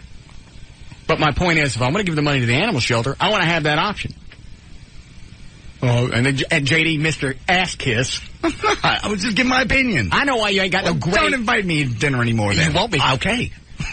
And I know why you ain't got no gray hair. Why? Because it's from having your head in people's ass. No. I wasn't crawling. I disagreed. I just watched the ball game. I agree. Both Dan and I don't disagree with me. Trying to make a point. Okay. And JD goes, well, I don't want any talent. I said, just keep mine then. I start watching the ball game. When you went, shut up. I went, never mind. I watched the ball game. I had my single vodka tonic. You had 3 of them. Over 2 hours. You ain't going no more. I think what you were hearing was the vodka roaring in your ears. You were hearing white noise or something. 3 single shots over 2 hours. You kept agreeing with everything he said. Well, I understood what he was saying. No, you didn't. Yes, you thought you understood. He wasn't trying to screw us. They never have here. No. So? But what he was saying didn't make any sense. Well, that one comment didn't make any sense. Not if you don't want it to. That sounds shady. All right, so the station can make money. That's when I quit listening. So the station can make money off of it. Yeah. But you don't want us to get paid for anything. Well, it was your idea. All right, so let me make sure I got this right. We come up with an idea, and we come to you, save you the time and trouble of thinking of it, give it to you, you make money off of it, and you want us to hang out there for nothing. I heard him say that if the station made money on an event, we would get paid. That's not what he said. Yeah, that's fine. 2 out of 3 people surveyed at that table didn't hear that. And there again, the point is, I don't give a rat's ass about the money. I just don't like setting the precedent. And you're right. So you, by agreeing with him, it's probably going to cost the animal shelter a lot of money. Oh, I'll pay him. No, you won't. I don't mind. Just like you were hanging out with Kid Rock. Yeah. No. Shut up, Dan. Go ahead, you're on the air. Hey, I got the perfect nickname for your buddy JD now. Oh, boy. You need to... I don't even want to hear it. I'm not even... I don't even care if it was a bad one. I'm just not interested. All right, you got the... Do we need a break before we do news? Yes, we do. Oh. You just come out of a break? No, almost 20 minutes. Tom Shore and yelling at me. Oh. We've been busy. Kiss ass. You're such a kiss ass. I'm not either. Reed has always been good to us. I didn't say he wasn't. Well, they're not going to screw us. They never have. It's one of the few radio jobs I can actually say that I trust the management. I don't think they're going to screw us. They never have. Quit it.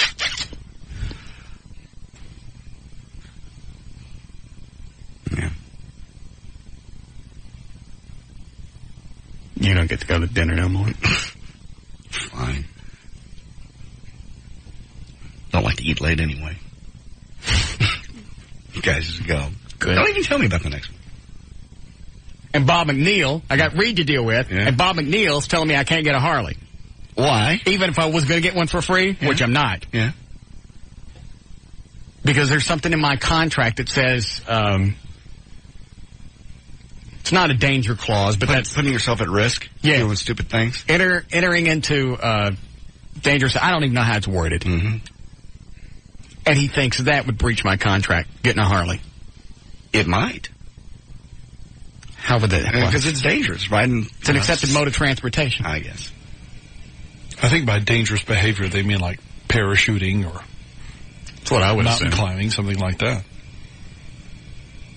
So that's another thing I got to go deal with. And I don't want you anywhere around.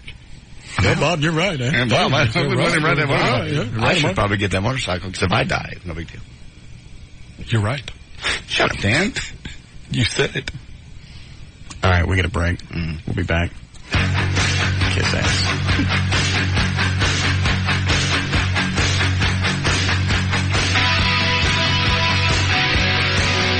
More of the Russ Martin Show coming right up.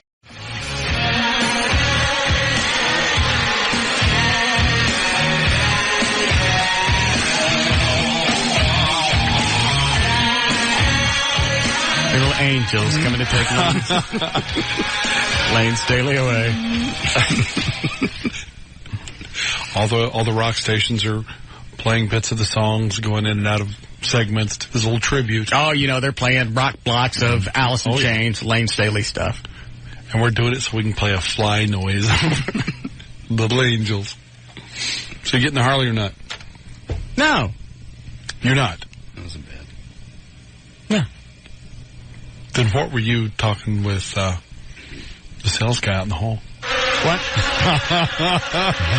Wait a minute. Just now? I was in the break room, and around the corner, I hear Russ quietly talking with one of the I sales just got people, yelled at for doing that the other day. Which is not allowed during the show.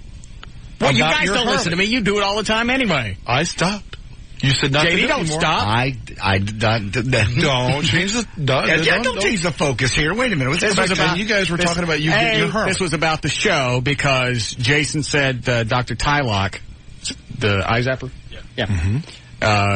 wanted to give us a procedure, eye surgery, and auction that off for Operation Kindness. So it was show related. And the part about the Harley? What did you hear, Dan? Turn him back on. I hate when this craps out. It's not. You push the button. I am not getting a free Harley. I caught little snippets of it. I'm around the corner trying to get a drink. JD's right. You are eavesdropping a little turd. His office is right around the corner from the break room. You don't like it. What? When it's turned on you. And you asked, and I get it when, and I got it. What? And you were asking him when you were going to get it. I just said. So you are getting Harley. Are you guys doing this to me 3 times now? It's not funny. I ain't gonna fall for it again. Yeah, you will. I want to see you. I want to see you riding it. You will. Are you getting one? Maybe. It's just a matter of how they want to do it. Because most places, So you were talking to a salesperson about something non-show related. No, that's show related. You getting a Harley? It's a bit. Oh, okay. That's show related. It's been a bit, but now no, it's a commercial endorsement. And if it turns into an endorsement, then you're doing something that you said we could not do. Which was what? Talking to the salespeople at all during the show. Excuse me, I have to sneeze here. It's the Russ Martin Show. Chew. We're all aware it's your show. All right. But you laid down the commandment that nobody, including yourself, we're supposed to talk to salespeople. It started out show related and trickled over to endorsement. Shut up. Started out as a thing to give away. Okay. So now it's okay for us to do it? No, again? it's not. You guys got jobs that you need to be doing between the breaks. I'm supposed to relax. Talking to a salesperson's relaxing. Yes, it was. Jason's a very soothing man. Talking about your free Harley. I'm not getting a free Harley. I might end up doing endorsements for him. I don't know. And if so, you get a Harley. I said there's no way for me to accurately convey the quality of a Harley Davidson unless I had one. That's all I said. I see now. Jeez. So it becomes part of an endorsement package. Possibly. And because you were talking about endorsements during the show, you're breaking your own rules. Yes. Why don't you guys try it, see what happens? No, I don't think so. No interest. I'm not that brave. I don't need another fit. It didn't even, it started out as a show thing. I do want a Fat Boy now. I even priced one Saturday. Really? Yeah. And? No, I just priced it just to see how much it was. Okay. I'm building a house. I don't need to be buying anything else. And a Batmobile. Yeah. I haven't even had that built yet.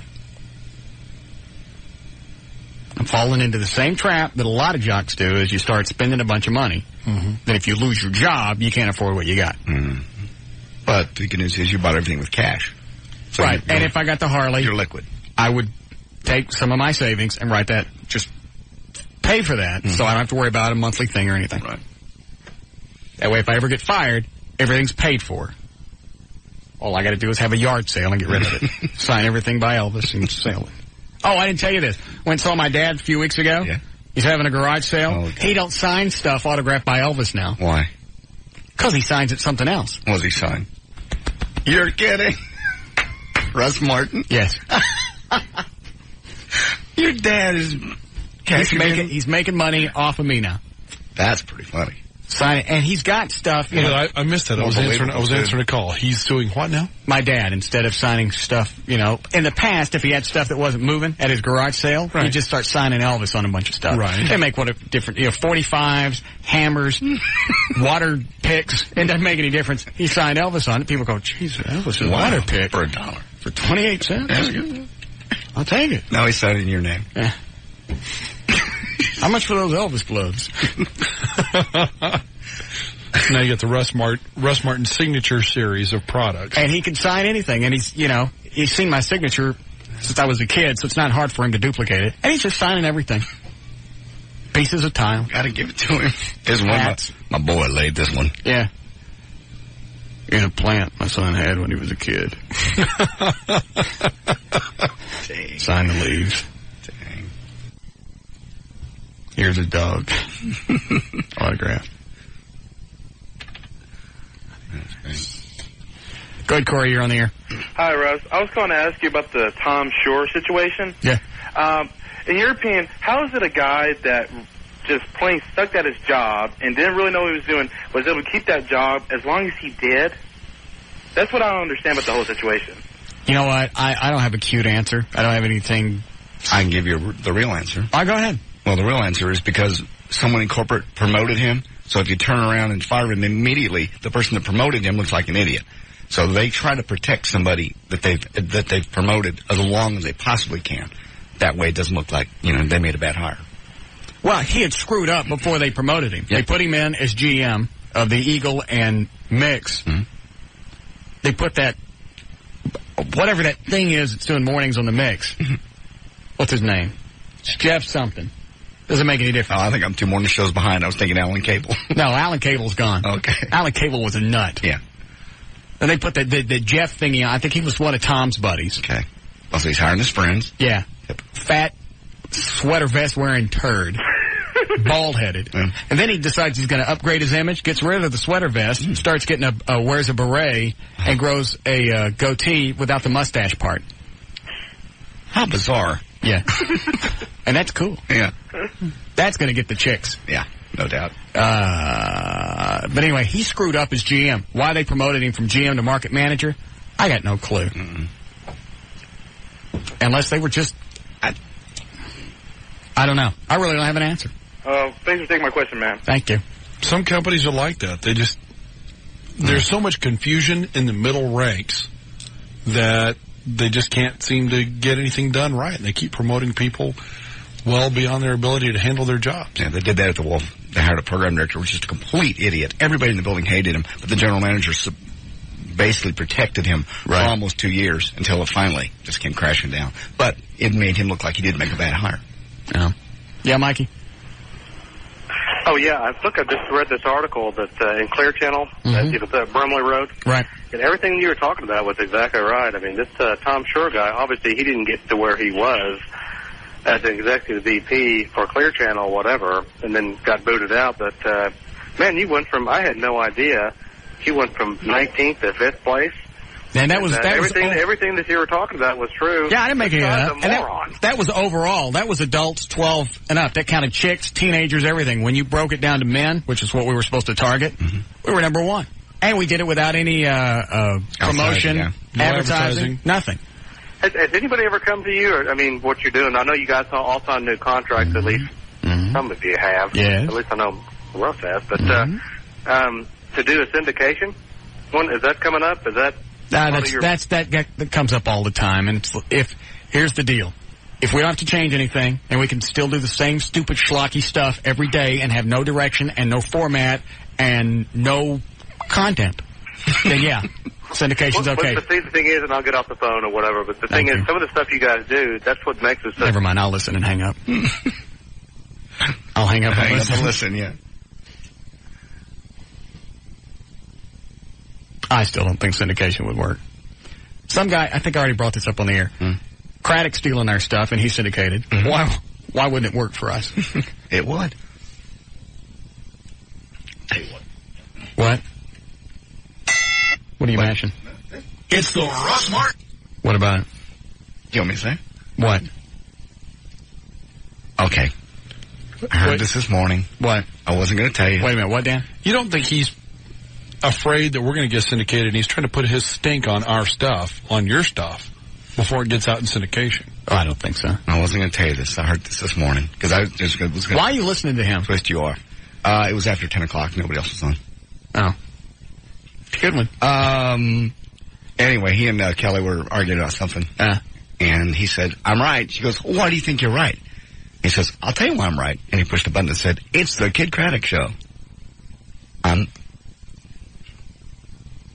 About 10:10 this morning.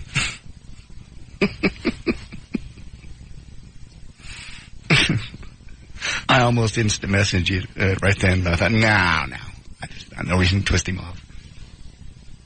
I think it's pathetic.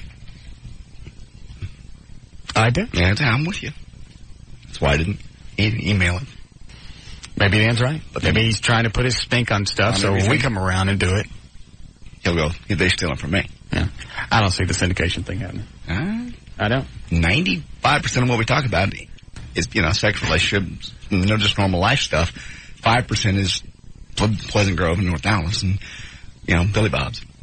All right. Dan, I want to take... Yeah, screw it. I'll take these and we'll do news. Go ahead, you're on the air. Yeah, the other week they were talking about starting a bike club up, a bicycle club. I was just wondering if you'd might want to call them and tell them what happened to the last DJs who got out and rode bikes. I think they know. Thanks, though.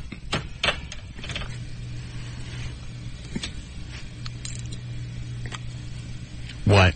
I didn't let him through. I didn't say anything. All right, you ready to do news? Sure.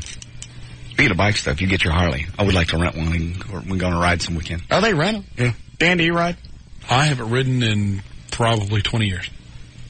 I think it'd be fun if we went as a group. I feel all right getting on the freeway if there's a group of bikes. Right. Just one on the road. So there'll be somebody else for them to glance off of before they get to you. I want to be in the middle. Yeah, okay, we'll just surround you. Yeah. Do you know what they charge to rent? I don't. Okay. Well, we can do that one Saturday. Be fun. Yeah, well, you guys want to go this Saturday? Sure. What are you making ice for? I don't know. I just haven't ridden in 20 years, man. We'd have to get a license. You got a license? No. I do, but I'll have to renew it. I'll make you one. Okay, thanks. Covered that. Sweet. Yeah, we're good to go. All right. 6:15, J.D. Ryan's on the new 105.3 FM Talk with news. Thank you. Russ, news is brought to us by Duke's Original Roadhouse this Thursday. Come on by. You can win some tickets to the sold-out Jimmy Buffett concert. We'll jump on a bus and we'll go down and have a lawn party there, courtesy of Encore Tickets. That's this Thursday with Duke's Original Roadhouse in Dallas. We'll see you there. High-protein diets place such a strain on the kidneys that even very fit athletes can become dehydrated, according to some new research. These Atkins diets and things like that. High-protein diets have surged in popularity in recent years for their purported potential for quick weight loss. Most of these plans promise prompt results if devotees fill up on steak, bacon, fried eggs, and other high-protein foods while cutting back on carbohydrates such as potatoes, pasta, vegetables, and fruit. But the diets have their critics. For example, the American Heart Association recently issued a report that found there was no scientific evidence that the diets actually work to keep pounds off over the long term, and they may trigger unwanted side effects such as fatigue or dizziness. Okay. Clothing manufacturer Abercrombie & Fitch said this week it's pulling a new line of Asian-themed T-shirts after Asian American groups complained that they were a blatant example of racism and stereotyping. The shirts are about $25. They carry little messages like, Wong Brothers Laundry Service, 2 Wongs can make it white. And walk and bowl, Chinese food, and bowling. And they have little slanted eyes guys on there, and the Chinese American groups are not happy.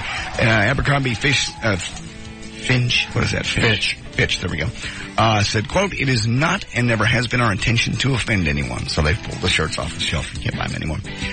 A lawsuit filed by the American Civil Liberties Union alleged that a Texas inmate was raped and used as a sexual slave by gangs, even after he repeatedly sought help from the prison officials. The federal lawsuit filed on behalf of Roderick Keith Johnson. He's 33. I read that story. Yeah. I laugh every time I read it. Go ahead. Anyway, the ACLU says, quote, gang members routinely bought and sold Mr. Johnson, raped him and degraded him on a virtually daily basis, and threatened him with death if he resisted. They bought him. That's all. So I don't understand what he's complaining about. Did you read the whole story? Yeah, well, he's a gay guy and he's getting all the crack he wants in prison. Yeah, but they're degrading him and making him dress up and so what? Well, gay guys like to do that. No, they don't. I don't know, but anyway, he's filing a lawsuit here with the ACLU to try to get, he went to the prison and said, hey, they're doing this to me, and they said, yeah, go back to your cell. Yeah. They didn't separate him. Now they've separated him, and they've taken him down to the East Texas unit, the Michael unit in East Texas. So prison's not working out the way he likes? No, apparently not. Oh, that's just so bad. I would do they let guys like that do media interviews? I don't know. Good question. Probably. What, Eddie? Yeah, they do. What's his name? His name is Roderick Keith Johnson. I'd like to speak with him, Daniel. All right, give me a minute. Well, what prison is he in? Because they moved him. He's now in the Michael unit in East Texas under protective custody. I'm sure they can get a phone to him. Yeah. Even in protected custody, they can run a phone down. Oh, yeah, you see prison interviews all the time. Stay in my ass! Stay in my ass! Could I ask you a few questions? Hello? Seemed funny at the time. Oh. Just somebody screaming in the background, yeah. They're in my ass, they're in my ass. Oh. All right, screw it. All right. Another phone bit, crap the bed. New pictures coming out. This may not save Penthouse, but it won't hurt them either. In the June issue, they're going to feature nude pictures of Anna Kournikova. Anna did not pose for Penthouse. These are paparazzi pictures, and she did definitely not authorize Penthouse to run them. And so her people will probably try to keep this from coming out. A source at the magazine told the New York Daily News, which is, of course, a gossip rag, that the pictures are definitely high quality, and that she is definitely naked. And this was in what publication? This was in the New York Daily News. So you got to take that at face value. Well, the New York Daily News is okay. That's kind of a gossip. Oh, is it a rag? Yeah. It's a gossip rag. But the pictures are supposed to be in Penthouse. Yeah, the pictures are going to be in Penthouse, and Penthouse is not denying. They may be willing to do most anything at this point, because I've heard that Penthouse is in financial trouble. They're going broke. Not yet. No, not yet. Almost. And finally, this is why teenagers should not have kids. Jamie Miller and Christopher Goodwin, 2 teenage parents who lived at Jamie's mom's house in Milton Township, Michigan. They kept a loaded Glock around the house. Last week, somebody saw it lying in the kitchen, and they wanted to make sure that Chris and Jamie's 5-month-old son, Dylan, didn't get their hand on the gun. So they put it in the oven. in the little boiling area. Okay. Okay. So by dinner time, they completely forgot about where they put the gun, obviously. Somebody popped in a pizza. The heat caused the ammo to explode. The gun shot, killing the child. An investigation is underway to determine whether the boys... Did it kill the Killed the kid. Killed the kid. Which... Yeah.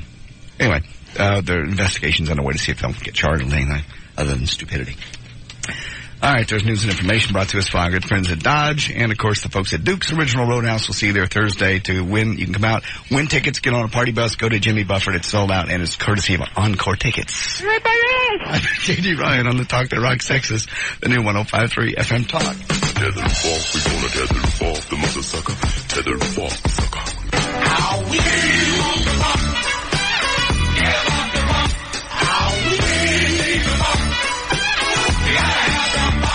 More of the Russ Martin Show coming right up. I don't understand the lying in wait thing, though.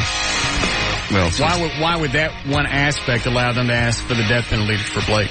It just says under California law, a special circumstance gives prosecutors the option of seeking a death sentence. I guess because it's not a crime of passion. It's a special circumstances of lying in wait. It shows premeditation. Premeditation. You plotted, you planned it, you were cool. You know, it wasn't like I get mad and just shot something. I didn't know this till I read the paper today that that gun that they found in the dumpster or whatever, they eventually did trace that back down. I didn't know that either. I didn't. No, they said the serial number had been filed off, but they used some kind of special acid that revealed what was actually there, and that ended up being his. That could be what got him. Yeah, nitric acid. Wouldn't it be freaky if you ended up getting the death penalty? Oh, if they whacked him? Yeah. Yeah. I mean, that would be a very odd turn of events from actor to cop/actor and to be a murderer. I was death row convict. Really? And then watching me put to death. Yeah. How old is he now? Like 60-something? Yeah. 67? 68. 68. Oh. Might not live. Because normally, you go 10, 12 years before they finally whack you? Yeah. Yeah, with all the appeals. Go through all the appeals process. Right. Even if they found him guilty and gave him the death penalty, we might never see them. No, he'll die in prison. Yeah. In Cold Blood, like his first big movie, didn't that guy get the death penalty? Or did they kill him at the end of the movie? I don't remember. What's in Cold Blood? It was his first big movie after The Little Rascals, and it was based on a Truman Capote book where him and a friend went around and killed people, and they convicted him and sentenced him and whatnot. There was an episode of Beretta where he was going to get married to this chick. Really? And they're getting out to go into a restaurant. She gets shot. No. Yeah. You don't think he pulled all of his plans for this off of his TV show? Why not?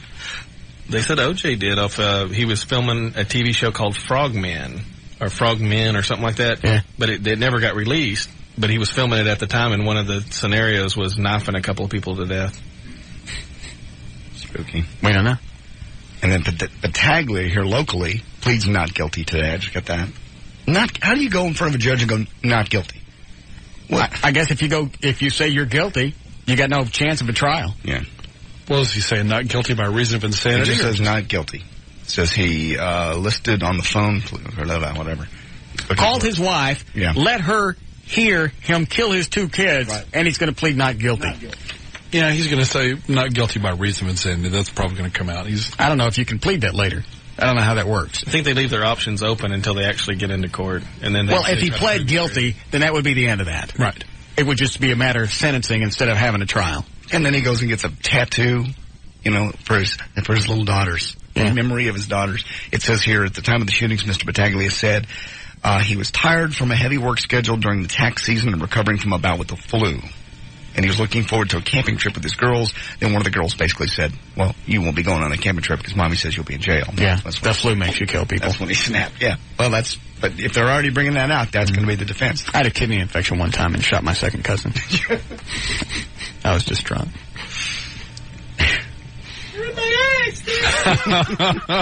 I'm milking that until I get a laugh out of it. You get a chuckle. Is there anything else in that before we start? No, I just couldn't believe that Battaglia says he's not guilty. Yeah, that's hard to figure. Except for he gets trial. Yeah. At this point, I mean, their lawyers, all they can do is try to keep him from getting murdered, from getting the death penalty. That's the best they could ever hope for. And I can't see how a male will, in this society, like I said, female maybe, could slip by. Like, what's her name, Andrea? Oh, everybody always feels sorry when the chick because she killed her own flesh and blood, something that came out of her womb. I guess with a guy, since you're just a sperm donor, they don't really look at you as being as attached to the child as the mother because the child actually came out of the mother's body. Maybe that's the big difference with these feminist groups. Yes. But you know damn well there's not going to be anybody out there protesting, well, he was sick. He was ill. He had the flu. He was depressed. Workload. It was all of those things added up, and it just took its toll, and the relationship going belly up. He's really a sweet man. Have you ever heard the audio tape of his wife calling the police? It's chilling. I'll get it. Really? Yeah. The 911 tape, where she realizes that the children have been shot, and she's screaming and going, I'm going over there, and the cops saying, no, don't go over there. Seems like maybe I did. I don't remember it, though. I'll get it. All right, we ready to play, Daniel? Absolutely. Okay. Where is it, Eddie? Is that number one? Yeah. All right. And here we go. Hey, all you soul brothers and sisters, come on down. You're the next contestants on The Skrilla is Rilla. And now here's the host of The Skrilla is Rilla, Russ Martin. What? I didn't have anything to do with the name of this. Eddie did that. Very nice, Eddie. Yeah, the other one wasn't going to work. What was it? It was more accurate. Yeah. No. Yeah. All right, Dan, what are we playing for today? Well, let me get our contestants on. All right. Brad, welcome to the show. What do you do for a living? I work at Six Flags. What do you do out there? I'm a custodian out there, man. No, I scare white people. It's temporary. What else you going to be doing? This is just temp. I applied for the FBI, but, you know. Did you really? Nah, man. You know And what about you? Is it Valencia? That's right, man. Valencia. What does that mean? That's right. My name is Valencia. I mean, is that... I know a girl named Valencia. Yeah. What's your name, you? Brad. Brad what? You from Arlington? I don't know you, man. Don't you play? Today's game may be pretty good. Anyway. Yeah. Are you ugly, Valencia? You better know. I'm a dime piece. Don't call me ugly, okay? I will take my shoe off and throw it at you. Okay. Next contestant. Now Brad's directing the game now. Yeah. What does Valencia mean anything? No, it's just name that my parents gave me. Trying to name you after an orange and they couldn't get it right? Well, you know what? I couldn't tell you. You know? That's just my parents do. Let me ask my sister. Hey, Fangerine. All right, y'all got jokes. All right. You got Brother Fectorine. Yeah. And what do you do, Tandy? Not a damn thing. All right. What are we playing for today, Dan? We got a cool prize today. We're playing for a year's supply of Castrol GTX high mileage motor oil, and everyone who wins this week will be qualified to win a brand new Eclipse CD player provided and installed by Interspace Car Audio and Home Theater Store in Addison. All right. We're going to identify a bunch of prizes. You don't win the prizes, by the way. You just get points each time you get closest without going over. Everybody got that? Yep. Okay. You got it. All right. Ready, Daniel? I'm ready, sir. Let's bring the first item up for bid. Has driving that dart bus got your hair going all over the place? Stop off at your local gas station and pick up a can of Oprah hairspray. This handy little 250 milliliter can will also help start your barbecue grill. All right. What do you bid, Brad? $3.95. $3.95. Valencia? $2. $2 even? Mm-hmm. And what about you, Tandy? $2.15. $2.15. Actual retail price? I'm sorry, they're all too high. All right. What's the lowest bid? $2? $2. All right. Everybody bid again and go under $2. Brad? Hey, you didn't say the store was an Oak Cliff, though. What? What did he say? Said you didn't say the store was an Oak Cliff, dog. Oh. Sorry. Let me see. $1.50. $1.50. Valencia? $1.51. $1.51. And what about you, Tandy? $1.15. $1.15. Actual retail price? Actual retail price, $1.98. Valencia, there's one for you, sweetie. All right, next one up for bid, Daniel. Is hitting the chronic making your teeth look dingy? Try Bridgeport International's new Gold Teeth Starter Kit. It also comes in platinum so you can match it to the wheels on your hoopty. Eddie. What's so funny? All right. Did you hear Brad?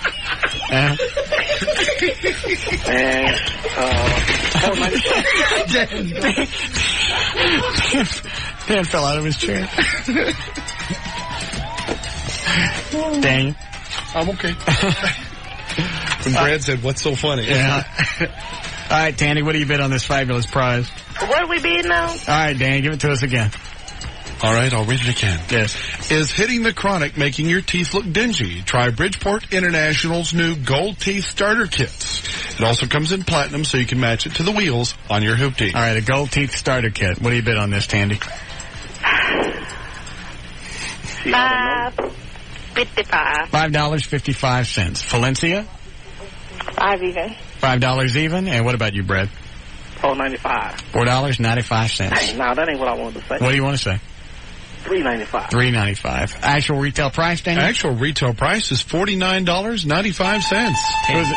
Who is it? Tandy. Tandy. Very nice. Congratulations. Wrong button. All right, next one. More of... That's the wrong button. Yes, Daniel? Tired of your man looking at all those white women with their long flowing hair? Well, now you too can have hair down to your waist with Afro World's French refined wavy 12-inch weaves. It comes in an assortment of colors, so with some colored eye contacts, you can pass yourself off as mulatto.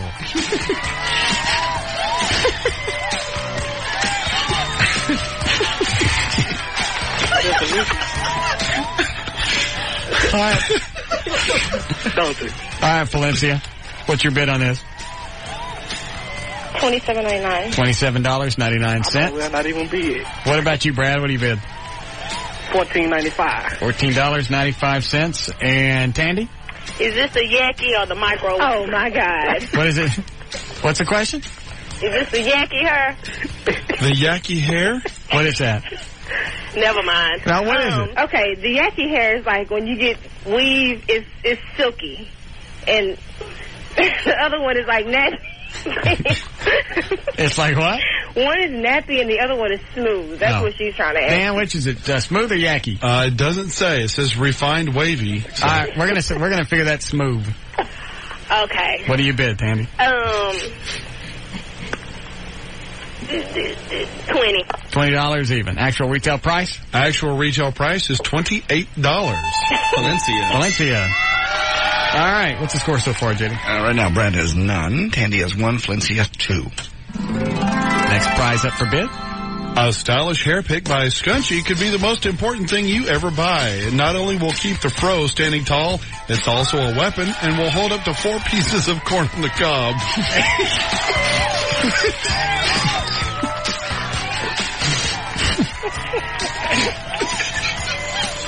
Brad, we'll start with you. $2.95. $2.95. Valencia? Hold up, I'm thinking. He said, how much did he say? What did he say? $2.95. $2.95. 99 cents. 99 cents. And what about you, Tandy? $1. $1 even. Actual retail? Actual hater. Oh, okay. Actual retail price, $3.29. Brad? All right, Brad's got one. How many you got left, Daniel? 4, 5, 6, 7. All right. Here we go. Next item up for bid.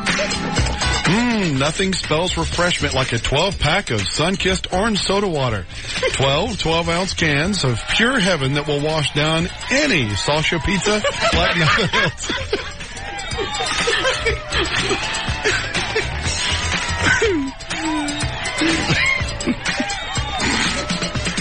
If we don't get protested tomorrow, I'm going to be pissed. All right, what is that, a 6-pack? A 12-pack. 12-pack. Of sun-kissed orange soda water. All right. All right, Tandy, what do you bid on the 12-pack of soda water? $2.99. $2.99. Valencia? $249. $249. And Bradley? $315. $315. Actual retail price? Actual retail price is $3.99. Brad. Two for Bradley. I only need one more, Doc. Mm-hmm. You are almost Dura. That's right. Go ahead, Daniel. Stop wasting money on stain removers to get those nasty Afro Sheen spots off your sofa. Now you can stop it before it starts with Anchor Bags plastic furniture covers. These bags are sold in different sizes and cover chairs or sofas. All right, Valencia, we'll start with you. What's your bid for this prize? $27.99. $27.99. Bradley? $24.95. $24.95. Tandy? $20. All right. Actual retail price? I'm sorry, you're all way too high. All right, what's the lowest one, Eddie? $20. $20. Everybody bid again under $20. Bradley? $19.95. $19.95. Valencia? $14.95. $14.95. And Tandy? $10. $10 even. Actual retail price? I'm afraid they're all still too high. All right, what's the highest? $10. All right, the lowest is... All right, everybody bid again under $10. Bradley? Man, 50 cents. 50 cents. Valencia? $8.49. $8.49. Tandy? $5. $5 even. Actual retail price? Actual retail price, $4.30. Brad. All right. Brad pulls ahead with 3. So the score is what? Tandy has 1, Valencia 2, Brad has 3. All right, do a couple more, Daniel. All right. Is your son in prison and you got to feed all of his children, even the ones who you aren't sure are his? Try KFC's Big Bucket of Chicken. 14 of the finest legs and thighs money can buy. All right, Tandy, what do you bid?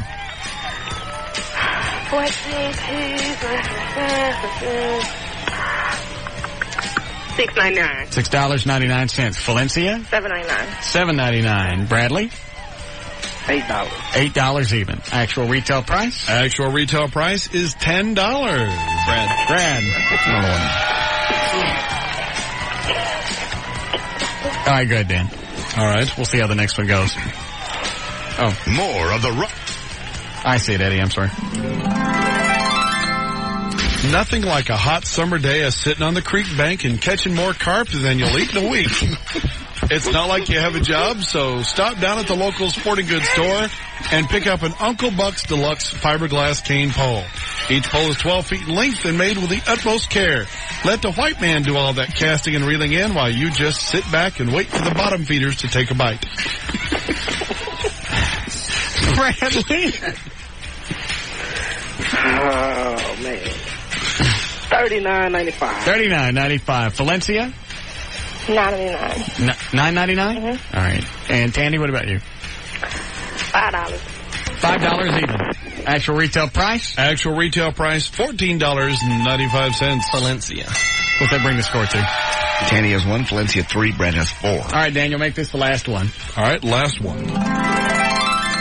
Have you noticed that society seems to accept a brother with straight, greasy hair much faster than one with a natural look? Well, you don't have to rub that chicken grease in your hair anymore. LeCare's 16-ounce tub of Cholesterol Plus Straightening and Conditioning Cream will have you looking like Al Sharpton in no time at all. All right, Tandy, we'll start with you. What do you bid? $4.99. $4.99. Valencia? $5 even. $5. Bradley? $7.50. $7.50. Actual retail price? You're all too high. What's the lowest one? $4.99. $4.99. Everybody bid again under $4.99. Bradley? $1.99. $1.99. Valencia? $2.15. $2.15. And Tandy? 50 cents. 50 cents? Actual retail price? Actual retail price, $3.39. What's that? Valencia. Are we tied up? Yeah, no, we're tied up, Brad and Valencia. All right. You still playing, Tandy? Yes, I am. All right, sweetie. All right, Daniel, last one. All right. Are drive-bys getting you down? Well, shoot back with style. The Intertech 9mm is the gat of choice with Crips and Bloods alike. A 30-round magazine that will empty in a matter of seconds should you choose to make it fully automatic.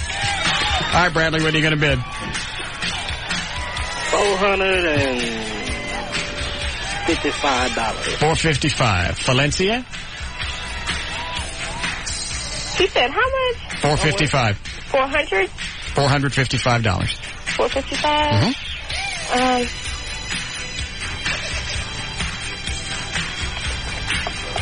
$456. Damn. That's cold. What about you, Tandy? $150. $150. Actual retail price? Actual retail price, $399.95. Who got that? Tandy. Still tied. Oh. Do you have one more, Dan? I have one more. All right. Hey, all you guys hang on the phone afterwards. We got something for all of you. Go ahead, Dan. Oh, I'm sorry.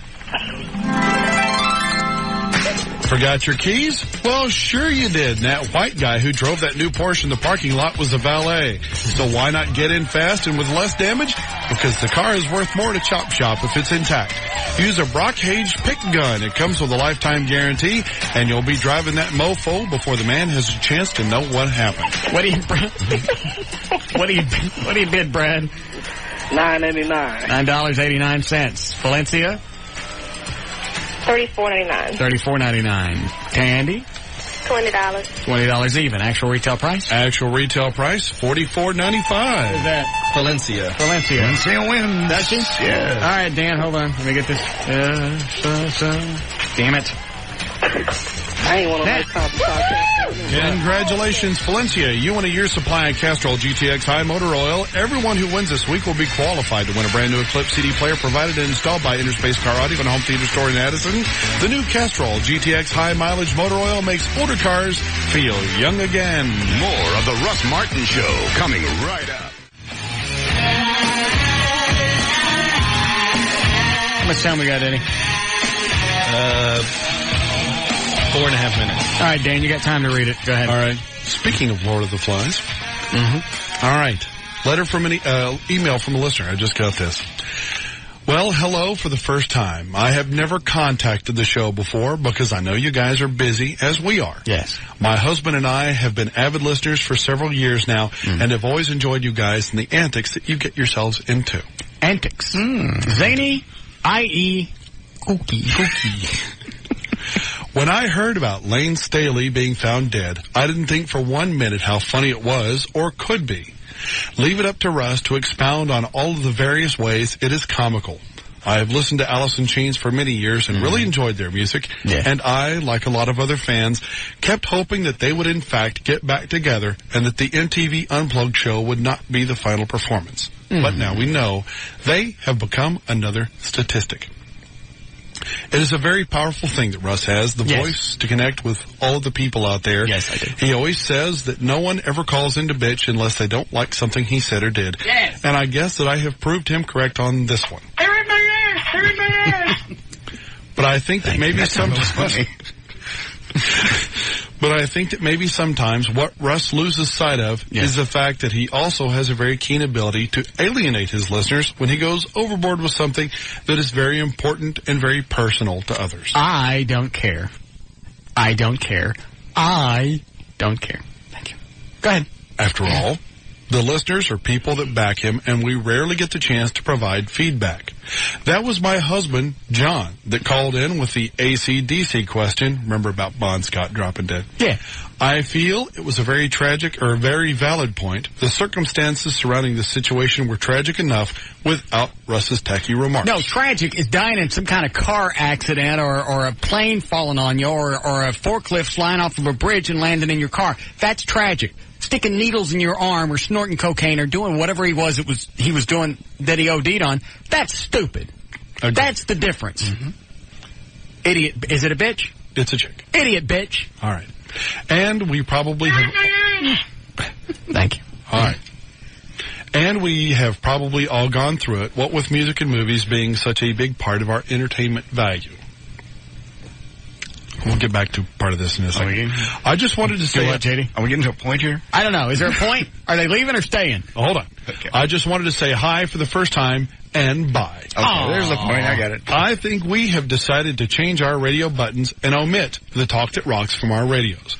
When it is something like this that you feel so strongly about, it feels like a personal attack. Of course. Russ is very obviously able to express his own opinions, but so are the listeners, and I have voiced mine, signing off in Arlington. Bye. It's you. See you later. Everything else was fine up until today. Mm-hmm. Any other jokes, any other person, any other ethnic group, anybody else dying, that was okay. But this felt like a personal attack. Yes. And, what's her name? It just says a Brandon. Whatever.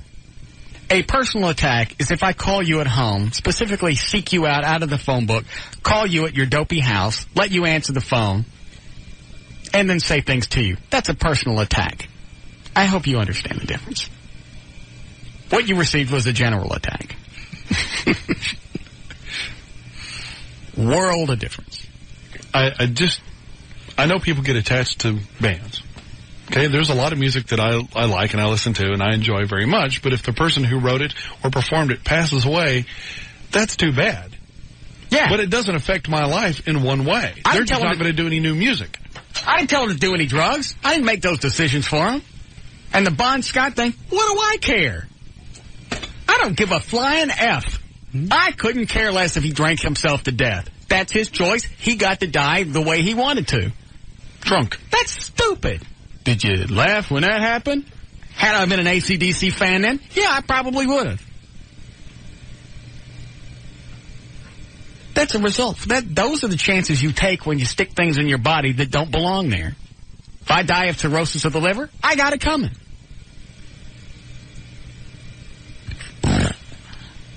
Jackass. Two-faced jackass. I love those people. Dan got that email. He was like wagging his tail. Oh, boy. I can't wait. Why did it come so late? Go ahead, you're on the air. Yeah, I just want to tell you, Russ, you just keep on making fun of idiots that kill themselves, stick a needle in their arms. That's a good thing. How do you glamorize that? How do you say, you know what? I respect him for what he did. I like the music. But if you're going to be that stupid, you got it coming. Great music. Stick a needle in your arm and die. You're an idiot. Thank you. Just that simple. Kurt Cobain. I like Nirvana. I thought it's funnier than hell when he blew his head off. We're not even sure it's him. Oh. Hello? Hey, man, they call it dope for a reason. That's why they take it. All right, we're done. Commercials from the 70s. All right. We're going to hit like us late. A little bit. All right. Go ahead, Daniel. All right, to learn more about the Russ Martin Show, to email anyone on the show, to get in the studio audience, or to get on the show's weekly email list, simply go to russmartin.com. To see the shocking perversion that is J.D. Ryan, go to johndavidryan.com. Visit Eddie's fascinating and dangerous website. Go to eddieboyd.com. To email us during the show, and only during the show, use the Russ Martin Show at hotmail.com. For information about the rest of the station, go to kyng.com. All right, see you guys tomorrow. Bye-bye. Bye.